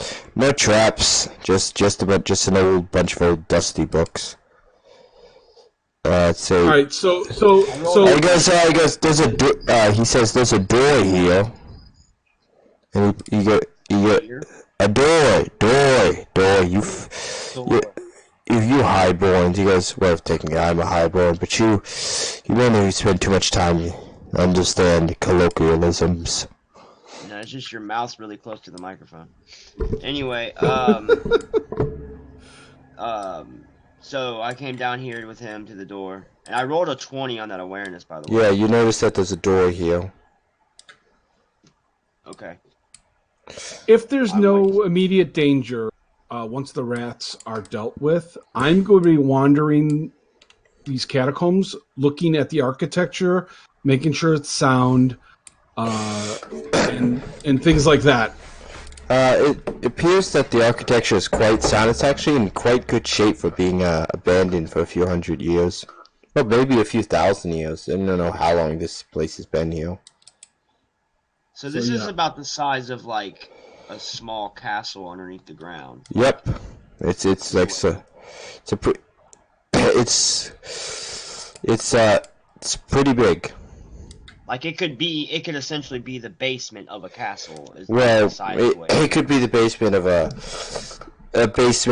well, it's not as big as deep as the crypts of Winterfell, but it's probably like 10 or 20, like 10 floors of the crypts of Winterfell equivalent size. Like you fit at least like maybe 5 units of men down here. Good 500 men. How many floors are there? Well, it's just one floor, but it's pretty much it smells terrible. Well, it's very musty. Gotcha. It's not cold because, contrary to popular beliefs, caves actually stay at the same temperature. Around 63 degrees. Out what this door is all about. It depends on their depth. You know, correct. Right. How warm they are. Correct. Right, but usually. And they have to be a certain depth before they get to that point where the outside world doesn't affect. Correct. Yeah, and once they hit there, I think it's usually around 60-something degrees. Fahrenheit, maybe. Yeah, I think that's what it is. It's like 63 degrees or something like that Fahrenheit. Yeah, you guys went down a good 100 feet of stairs. They're very good for mushrooms and things like growing mushrooms and things like that down there. Yes, do you want me to open the door? Yes, I'm right there waiting. I mean, I figured he was gonna open it since he's the trap guy. Yes, well, it's just a very thick lock. But he opens the door. All right, let's see what it's about. Looks like something exciting to me. Here's just some bones. I'm gonna roll awareness right away. Them bones. I'm still like while they're doing that, I'm still wandering the crypts or the catacombs here. Just getting a good understanding of everything. There's you look at it. He goes, it appears to be it looks like a dragon. Well, not a large dragon, but pretty. Oh, they found bones of an actual dragon. To make some good bows I run down the hall and I yell for Movin, and I tell him to get here, like, quick. All right, so I'm gonna come over and take a look at what they found. I want to now do awareness on the room because I mean I know it's small, but I just want to make sure. It's probably like the size of about like 10 by 15. That's pretty big. Yeah, Well, I don't mean small. I just mean in comparison to the rest of the caverns. Like it's a smaller room in the caverns. So obviously, it looks like a small dragon was imprisoned down here, kept down here or something. Make education. Education roll. Hold on. Well, actually, make diagnose ailment. Well, diagnose injury to see what killed it. Hold on. All right, hold on. So it'd be healing. I'm not sure if you could do that without some specialized equipment, considering that it's a skeleton. Right. A lot of. I mean, all right. So I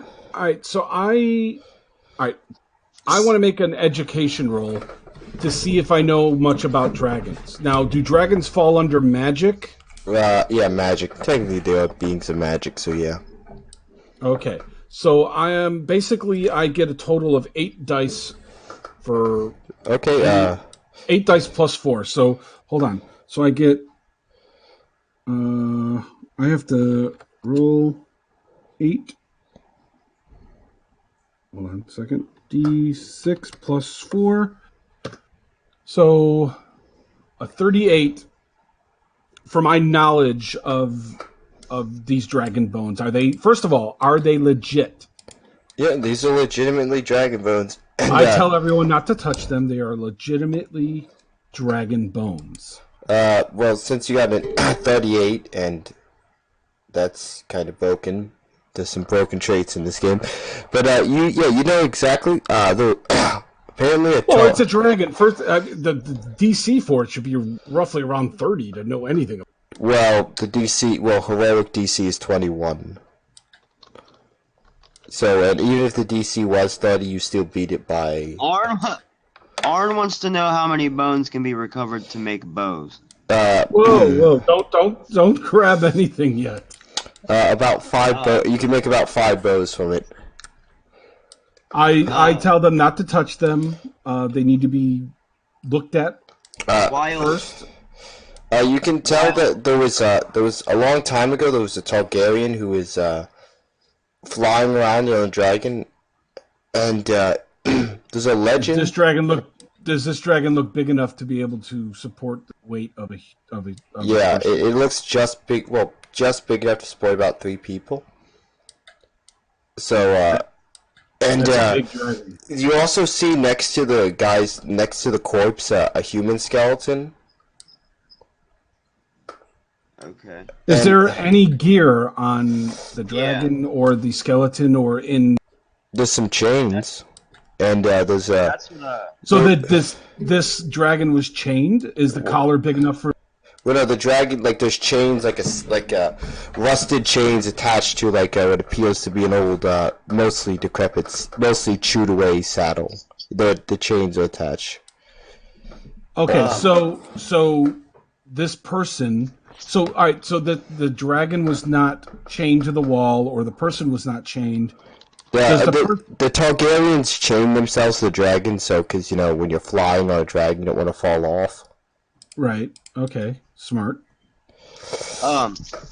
So I want Verum to first thing is like when Melvin got to the room, I was on the other side of the dragon, and I kind of look up and give Melvin, you know that there's a legend of a Targaryen going missing and a dragon going missing around like during the last time there was a large amount of dragons in the world, and no one's ever found him. And apparently, can you make an educated guess on what happened to that Targaryen? Right, I'm looking in the room. Obviously, was he imprisoned and put in this room? Sounds like he was prisoned, yeah.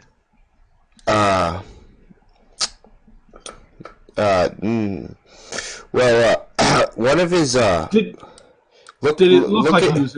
Yeah, you can see that there's a large dent in the dragon's skull, like a kind of crack. Okay, so it looks like the dragon had been hurt. The person, human. You can look closer, and there's metal embedded in it, like a large tip of metal. All right, that's why I'm not going to just make assumptions right now. What I'm going to do is I want to take these bones very carefully, put them in a large chest, or basically take them back.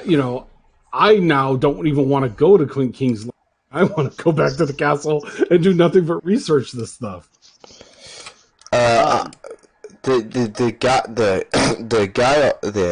also several sharp. Basically, what you can tell is arrow tips sticking out. Well, what's left of arrow tips sticking out of after a few thousand years of being down here. Well, a few hundred. Right, so, what roll would I need to make to find out how these? You already rolled. You rolled high enough to know. All right. So how did they die? Were they killed? Probably he was flying over this castle, and the Lord wasn't too happy, so he probably had a ballista and shot the dragon and the guy down. Okay, so they were attacked, by brought down, and probably imprisoned in this room. No, the ballista probably killed the dragon, and the bowman, accompanying bowman volley of longbows probably killed the guy, and they probably hid the body in this room. And I see. Okay, so all right, so this is a tomb for. Well, it's kind of lock this room and forget we ever did this kind of room. Okay, so in other words, there's no treasures in here because they were probably stripped, put in this room. So yeah, and basically the door was pretty much, it was a false wall. So basically they just kind of took them, threw the bodies in this room, and forgot about it. And left them to rot forever. Well, they were So, dead. Right, but let the bodies rot. Okay, so now I really want to find out any other books that are in this place. Well, from any books that were on this guy, long No, ago. not on him, not on him.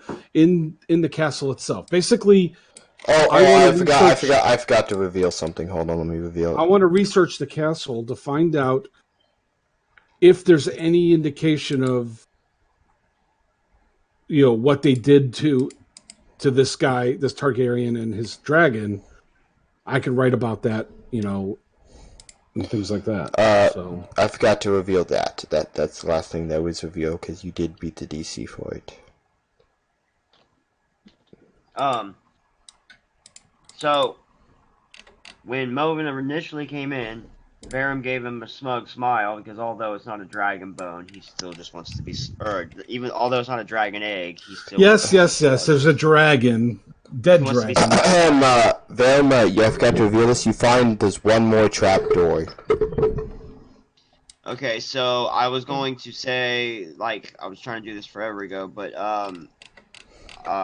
first I wanted to start in the room because I figured Movin would take over, like, investigating the dragon, and I don't really know shit about dragons, so I was gonna let him do that, and then I was gonna kind of like start in the room, kind of running my hand over the walls and like looking for anything else in the room of value, and then if there was nothing, I was going to go back out in the hallway and then just kind of slowly walk around and from basically because you found this trapdoor, which apparently leads to the lower cellars. All over there. Okay, Hold off on that. I'm going I to. will. I think before we go downstairs, I want to box up everything that's in this room. It's a giant dragon. You're gonna need a lot. You don't have any Right. boxes. Understand. We go upstairs. We get everything we need to make crates. It's like 100 feet upstairs. So you're running up. So you're running up to You get might have people. to just bring and do your research here. Right, but the thing is, we only have a few days in this location, right? So these are items that I'd feel more comfortable with them back at Queen's Crown, not here. I want these things brought. Do you tell them about the second trapdoor? Yeah, but we're not gonna go down there. He goes, the guy speaks up. You might want to. The maester said there's a dragon egg here, so you might want to. You might want to go down the second trapdoor before, because he goes. Yeah, you guys can go ahead and do that, and I'm gonna ask Lucas if he wants to come with me downstairs.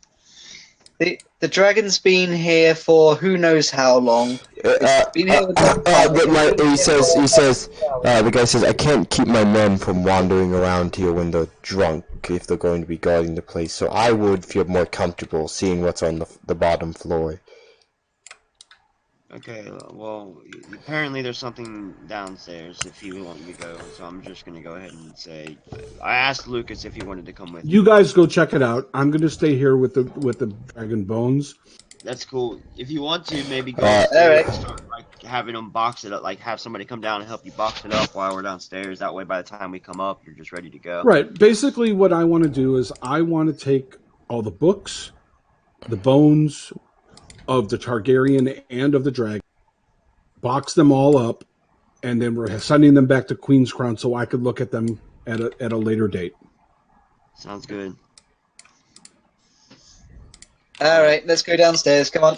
We have to transport the treasure back as well. So, I mean, we're going to basically send the Master of the Hunt with the troops, back to the castle with all of that stuff while we go move on to. I'm gonna do awareness check, and I want to can I see that from like? Yeah, you can see that there's a dragon egg that appears to be on a dais. Okay, everyone make awareness. Immediately. Everyone make an awareness check. I think I just did. I rolled a 14. Okay. Not me. I'm not down there. first thing I say is Movin's gonna shit. Yeah, seems like Moen wasn't quite wise to decide not to come down. Okay, I don't know. the guy he goes, don't just go and grab it. No one just leaves valuables lying around. Yeah, go ahead and. Yeah, I wasn't planning on charging in. Yeah, I wasn't either. I'm standing like I basically am following. He goes. You see, those bridges will collapse, which will trigger the chains to collapse, and that dragon egg will plummet. And he looks down. He goes, "Yep." And he picks up a copper coin and drops. And he goes, he counts a few seconds. That's a good 2,000 feet down. Jesus. Okay. I'm gonna do a an awareness check to see if there's anything, because I mean I have good marksmanship, so if my archery can help in this situation at all.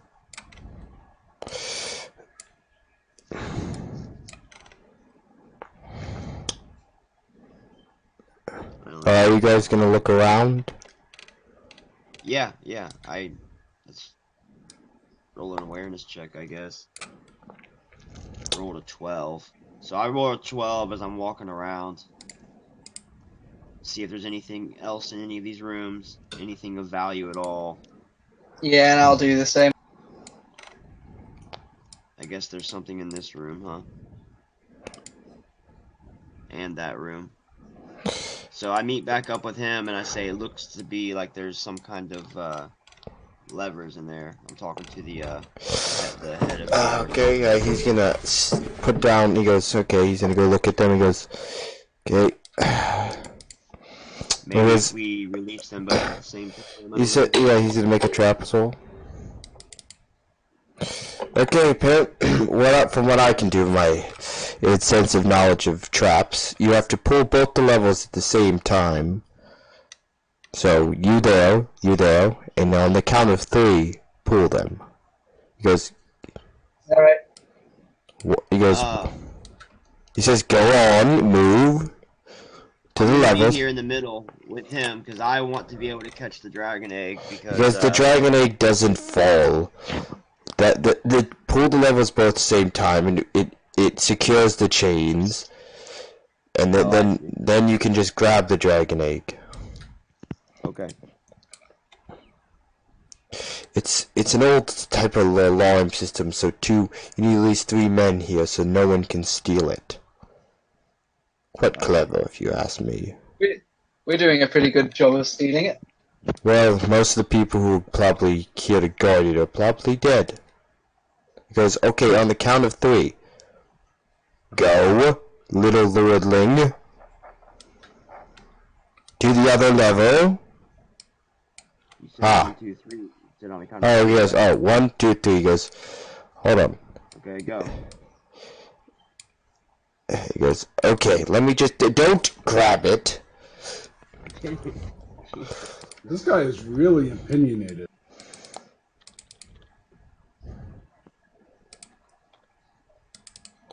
He goes, you see, as soon as you grab it, it releases a pressure plate that will release some poisonous gas. He basically takes a copper cord and then crams it in one of the gears. He goes, no, it won't. I'm just looking at him in the eyes saying, I'm waiting on you, man. He picks up the dragon egg. He goes, there you go. Alright, that easy, huh? Let's, well, he goes, well, if you didn't know where to cram a copper coin in, you would most likely have filled this whole room with poisonous gas. Right. Well, we appreciate your Am I getting a bonus? My men getting a bonus for this? Oh yeah. Well, I look at him and I say, hold on. Yeah. I said a bonus. You're probably looking at a lot more than a bonus. You're looking at a freaking. You're looking at a knighthood, probably, dude. Look, we'll pay him. Doesn't need to go into that great detail. Okay, Yeah, that's why. I mean, I'm not saying that in character. okay, are you guys going back upstairs with the dragon egg? Yeah, I can't exactly grab the dragon egg, but yeah, If I'm we gonna don't find pull out a anything else, cloth. I'm gonna wrap the dragon egg in cloth, and I'm going to just hold on to it tightly. I feel most comfortably with it. Okay, Like, you're gonna go. There's nothing else of value down here besides just a bunch of books that are beyond saving. so, I come around the corner. Lovin's, what are you doing still? You probably just boxing up bones. I'm being very careful. What I would I'll walk to preserve these bones and yeah. I'll walk up. It's a great It's a great find finding that those old dead dragon bones. Yes. Yeah. But, We just found a dragon egg. You know, yeah. be very careful with it. nothing I special. pull it out. Yes. I pull it out, and very slowly I unwrap it so he can see it, and I just am like, look. Yes, fine, you win. There was a dragon. The guy goes, it's most likely petrified, so it's probably... Well, I'll examine it once we get back from King's Landing. He goes, do you want my he goes, do you want me to go get the rest of your soldiers to get this stuff boxed up and brought back to your castle? Well, I think, yeah, I think you should go upstairs with the dragon egg. Show your father. All right. Let him know that we have a lot of stuff here we want boxed up and sent back to Queen's Crown. Okay. And Not a huge amount. I mean, this is going to be less than a week in terms of packing up. right, I understand, but I'm under the assumption that The bandit, well, not bandit, Master Lucis speaks up. As for my reward, I would like to have this ruin as my own. I want to rebuild it. That would be up to our that would be up to our lord. Shall we go upstairs? I think that yeah, that's up to the Lord. But of course, I want to have a say with the Lord before he does this because. Okay, are you guys going upstairs? yeah, I'm not trying to out of character. I'm not trying to give this dude the ruin. Knowing how impulsive the Lord is, I'm going to talk to the Lord before I allow this guy to. Yeah. Okay, you're in a, where are you talking to the Lord? Like in... I will. Me and Movin will probably go up at the same time. I'll show him. I say, "Oh my God, Father, look what we found downstairs. Not only bones, but an egg. Imagine what they'll say about House Vasand now." Yeah, he says, hey, can I see it? And he says, hand it to me, son. I unwrap it, show it to him, and be very, very careful, please. He bangs on it with his fist. He says, it's just a petrified dragon egg. It's not like these things don't exist. What do you Right, they're quite valuable. You don't say anything when he just pounds on a dragon egg with his fist. Yeah, and I like almost scream like, "Whoa, whoa, whoa! What are you? Careful, careful! I don't." Yeah, Lord Robert once showed me one of these. That a noble showed him. Father, I almost. Well, actually, it might be best that we don't even tell anybody about this egg for a little while. Oh, why? They're not unheard of, but it's just an old rock. I'm going to talk with the Lord, and I'm going to say, we found a full set of Impress upon dragon. him, the value of a dragon egg. Well, I'm going to tell him we found not this egg, but a full set of dragon bones and bones of a person. And I tell him the story about, I believe that over 300 years ago, or whatever the case may be, these are the remains of this person and his dragon, blah, blah, whatever they were, right? It's Nightwing, and he was, it's Nightwing, and it was, his name was Arthur Targaryen. Okay, so I tell him that, and I say, so the legends are truth. There was a Targaryen brat who flew around the north and was shot down by one of the lords of the gift. Well, this is a huge find, and I believe that I'm researching these bones and recording this is a huge find for the Visond name as well. Yeah, the Lord is just not impressed. He's like, just a bunch of old bones and a rock. Out of character, I consider him an idiot, and oh no, he's actually one of a tactical genius. He just isn't. He's just kind of not impressed with like. Well, I'm gonna try to pull a little persuasion roll because I want him to kind of see the importance it is to his son. Because like I am like completely head over heels about the fact of fucking dragon egg. And not only that, I'm going to also do it, and letting him know that the name Visond will be well known after I document this and write this. Oh, okay. So it'll bring power and prestige to his house. He goes, he goes, oh, fine. If you were to put it like that, I mean, it's much more impressive sounding than that.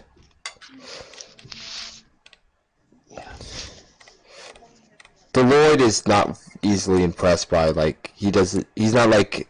he understands magic, but he pretty much doesn't really care for he cares for history, but he's not really impressed by just he really doesn't like the Targaryens. Well, this is huge to Varum's my character in general because he doesn't really accept his own magic.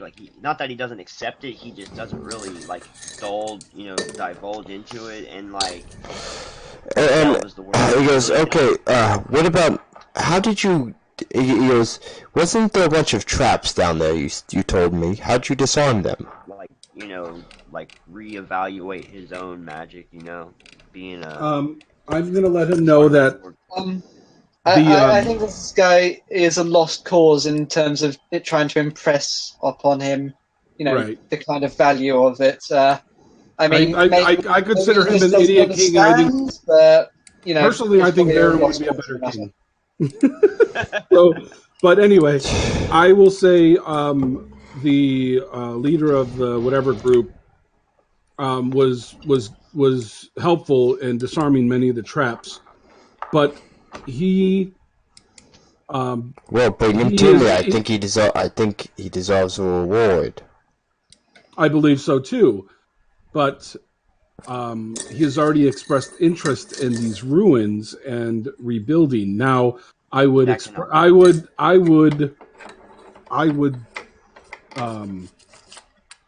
that's probably not the best idea. We should, we could find another way of paying him, but I believe that we can put these ruins to much better use than handing them over to him as he has expressed interest in it. This can eventually be an extension of our house, of our land, Yes, very good. But couldn't we make him a banner lord of ours? And have the star? I suppose that is a possibility, but it's very well as you could just,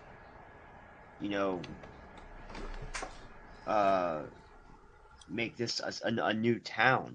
This could be a new town. Yes, but a town needs a lord, my son. Yes, you have plenty of loyal vassals already. It would still be our land. It would still be our land and everything. He would just live on it, whereas just giving him the land. I was not, my son, quiet. I was not planning on giving him the land. I was planning on him paying us taxes and becoming our vassal. Well, then I can be behind that, I suppose. As long as you allow me to name the castle. It already has a name. This is Ashford Tower. I was just going to rename it after the dragon, but okay. You can rename it if you want, but it already has a name. Well, that's what I meant. I think that once Movin releases the documents of the dragon that was found, and once we rebuild it, we call it Nightwing Castle. Very well. He brings the the mercenary lord comes up and says, I've decided to grant you this castle on one condition. You swear an oath of fealty and you pay taxes to me.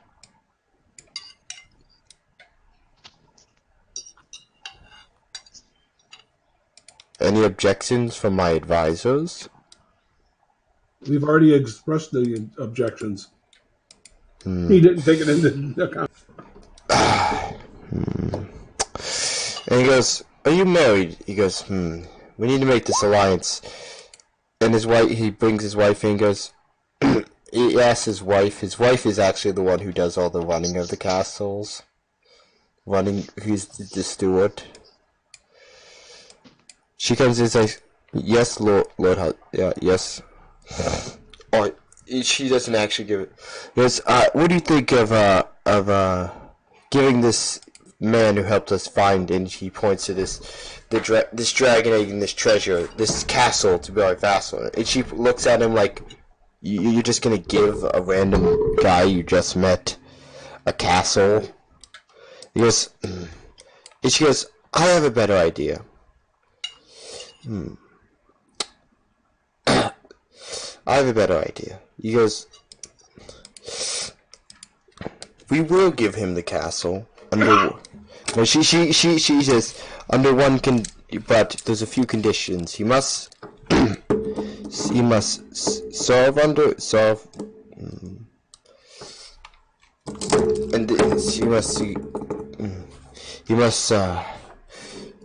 he must swear a blood oath of fealty to us for all eternity. His family and his descendants under a horse tree. See, this is a much better solution because these are unbreakable. And if he breaks that, all land that we have granted him is forfeit, and all his children's lives are forfeit. I think that this should go. I think that it should be thought about more and fully decided once the castle's rebuilt. There's Yeah, I don't think I mean, why do we need to make our decision today? Very well. What She says. Now I think we should just pay him handsomely. No, she says. Okay. Pay him and his troop handsomely. Because Vam's like Vam's go back to Queen's Crown. Wait, and then when we get back, we'll. She says. We'll keep him in mind, as one of the people to. Yeah, it's just she says, Vam. How about we have him guard the tower and oversee the rebuilding? For that, and then we decide after it's rebuilt to prove a proof of loyalty. Very well. Yeah, have your uncle be a dear and get your uncle to pack up all this. And she looks at the gold and dragon eggs, these treasures, and bring them back to Queen's Crown. Yes, mother. Also, bring entertain your brother your brother. He has been bored all day, and it's been like 6 hours. Been bored for the past hour in the camp. Okay, I'll take him for a hunt, and we'll bring back some food for the family. Very well. Okay, we're gonna. Basically, that's all gonna be done, and you guys are gonna. Let's see, how long left do I have?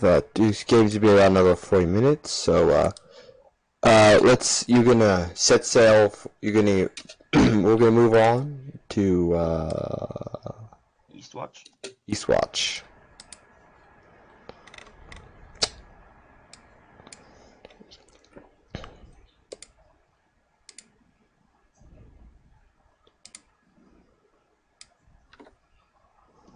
Also, I'd like to draw a map, lines from where you guys have come from. Okay. Okay, you guys get to Eastwatch by the sea, and you meet the Lord, I forget who the Lord, basically the commander of Eastwatch. He says, Lady, Lord Varen, Lord Aldo, Lady Mormont. Is she still? No, she's Lord Varys. House. Hauswissen. Lady Is that the Vision. last one? Lady Vision, House Vision. Oh. Oh, it's Vision. Oh, Cotter Pike, yeah. I think he's like an older Cotter Pike's like so this is one of the old bear's daughters.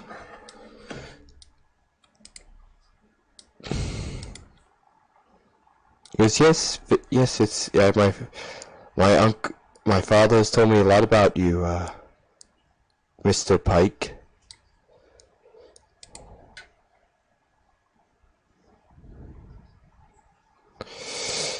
Well, my lady, you can leave today or you can leave tomorrow. What do you What time of day is it? It's midday. What? Well, I'm assuming you guys spent the night in camp, so it's early the next morning when you get there. Like, it's basically around like 10 o'clock. Because you set out at first light. We could set out. I mean, I would love to host one of the new lords of the gift at this old castle, one of the finest castles in Westeros. He goes. It's a joke, by the way. Kato is making a joke. I guess, or you can leave today and leave this black brother by himself with a bunch. Well, I had already sent the letter, so we were. So did they have a ship? Yeah, they have it. They say you're going to have to. Well, the shit you have to charter it technically does belong to the Night's Watch, but Right. I knew that. You're gonna have to pay them. Well, another thing is we had Lord Mormont. We could have asked him for basically for approval. I didn't think about that. I forgot that he was there. Oh yeah, more. I guess I usually non-member you're not allowed to use our. We don't just let anybody use our ships, but Lord Commander said you could use it. Just pay them. Just pay for the expenses of the men of the. We need to. Yeah, and I'm sure that our Lord Vasan would not mind that at all. I mean, that's typical. Probably already paid him. Yeah. Also, we do need to make a trip to King's Landing. One of the Wandering Crows brought a pretty big haul of criminal scum. Well, they will soon be brave men of the Night's Watch. Well, there you go. Okay. And in the future, we may have such men that may want to take the black instead of being condemned to death. Yeah. If we farmer integrated. Don't we have a bunch of wildling prisoners? Yeah. What did you do with them? I don't know. I doubt that they'll ever take the black. So wildlings are probably out. They're probably rotting in the jails of Queen's Crown. Yeah, I'm sure they are right now. I tell them that we do have a bunch of wildlings, but I doubt that they're... Connor's like, wildling, knights, black brothers. You've heard of every... If you would let me finish, I would make horrible men at the Night's Watch. And Lord Mormont said they were thin, so... Very funny. I wasn't saying it as a joke. I was saying Barum that... is kind of wandering outside to the shipyard. He's Well, it's kind just of eager. Okay, so are you guys leaving? I mean, I guess we I don't could, want to yeah. stay at Eastwatch. There's no reason Yeah. to stay at Okay. Eastwatch. He's never been on a ship on such a long trip before. Unless we so want to he's go up just to the scared. top of the wall. I Oh mean, yeah, probably do that too. You know, you hit all the tourist attractions while we're there. yeah, okay. I don't think there's a lift on this part of the wall. It's just steps. It's just Well, steps, yeah, that's fine. Yeah, Yeah, you see I'm pretty athletic. Even being a maester, I'm still. Yeah, you go to the top of the wall. You go, yeah. There you go. What do you guys think of it? It's beautiful. Never seen such a sight. Your cow's like, yeah. Pretty soon you and all the other men of Queen's Crown has to help us fight off a bunch of pesky wildlings. Yeah, well, we've already done our fair share. I'm sure there's plenty more to come. Well, those 300 you took down, or just the beginning. It's 100,000 men with King Beyond the Wall marching. Varum just kind of stares off into the north and just kind of does like a discerning like look into the future as he envisions himself as the Lord and how many wildlings he's actually gonna have to fucking fight and deal with in his life.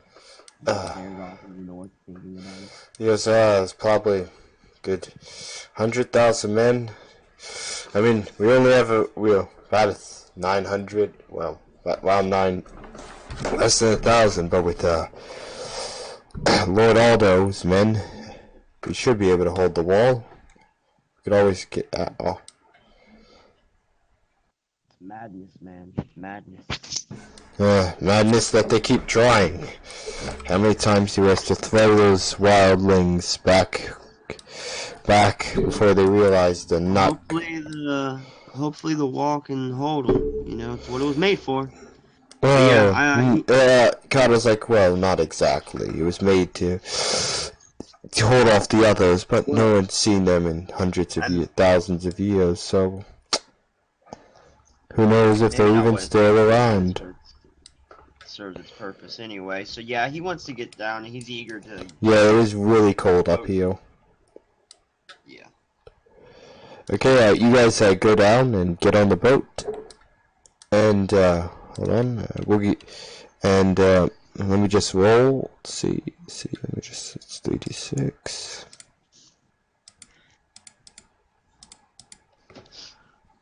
You don't encounter any rough seas, so That's good. So, I'm trying to do a. Shall we leave it there then? With us arriving. Boop, boop.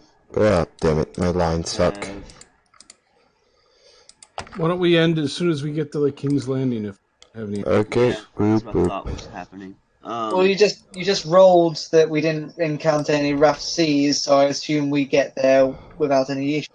1, 2, 3, 4, 5, 6, 7, 8, 9, 10, 11. What are you doing? 12. I'm just counting how many people are like in our. Are you guys gonna stop at Dragonstone? We don't have a reason unless we need to resupply. Well, yeah, I guess you're just resupplying. And you stop at Dragonstone, The and Master at Arms came with us, right? no, he was left behind as Castellan. Oh, that's right. Yeah, that's right. I forgot. Did you bring the Master of Hunt with you? No, he went back with the dragon stuff, the treasure, and all that. He brought it back to Queen's Crown. There's an archery contest you show. You don't want to bring the Master of Hunt? No, we'll let Barrett do that. I mean, rather have a PC do something, and even though the NPC may be better, at least the PC can do it. He's probably gonna be beaten by his sister. All right, and that's possible. That's fine. Okay, you arrive in King's Landing. You were not that important, so you're greeted by Well, how important is the house? Well, actually, you're pretty important. I don't know if are you important enough to be put up at the Red Keep? I doubt that. Yeah, definitely not. We're not Starks or anything. Yeah, but you are a major northern, very influential house in the north. Not really. I mean, we just started. Your minimum your influence is 41. You're about as important as a Bolton or Right. You don't have as much power, but you have. Yeah, I don't think a Bolton would be put up at the Red Keep. Oh yeah, no one would ever put the Bolton anywhere near. You're about as important as a Bolton or a Castellic or an Umber. Probably not as important as a Manderley, but less important than a White Tower, High Tower. Sorry. So you were greeted at the port because you were told that you're coming. You're greeted at the port by you're important enough to warrant one member of the king's a slight envoy of like minor people who are minorly important. Lord Baelish comes to see you because Baelish is a scheming douche. He goes, Lord Aldo.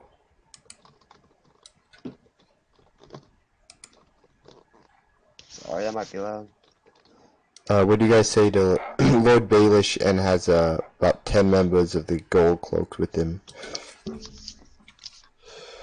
He's addressing our Lord, so. Baelish.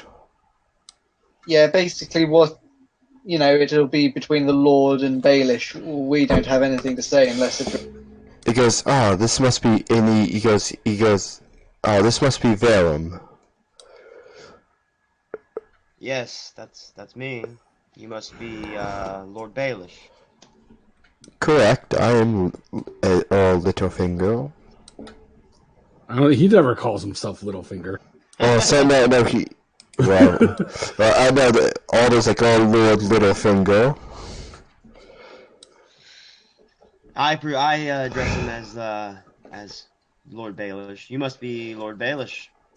That is indeed. I am the king's master of coin. He goes, I don't know.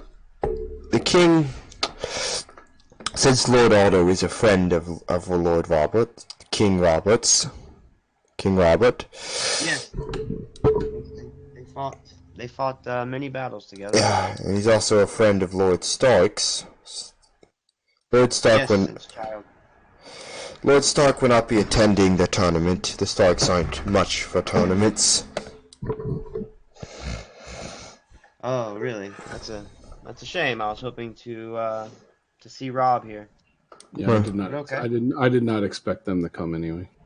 There might be some Umbers or some Manderleys coming, but since you are a friend, since your lord is a friend of King Robert, and this is canon in the story, in our story, so Lord Robert has offered you room and board at the keep, the Red Keep. Oh, how thoughtful of them. And this isn't because you're important. It's because the Lord is a wartime friend of a friend of Ned's and a friend of Robert's. Right, like not important politically, important personally. Okay, and basically, your things are brought to one of the nicer part, not like the Mega's Holdfast, but a nice part of the Red Keep. And King Robert invites Lord Aldo and his children to dine with him. Okay, I also forgot I would have probably introduced my younger siblings to Baelish when he but never mind, we'll just say that happened. Yeah, and basically you get settled in, and pretty much Lord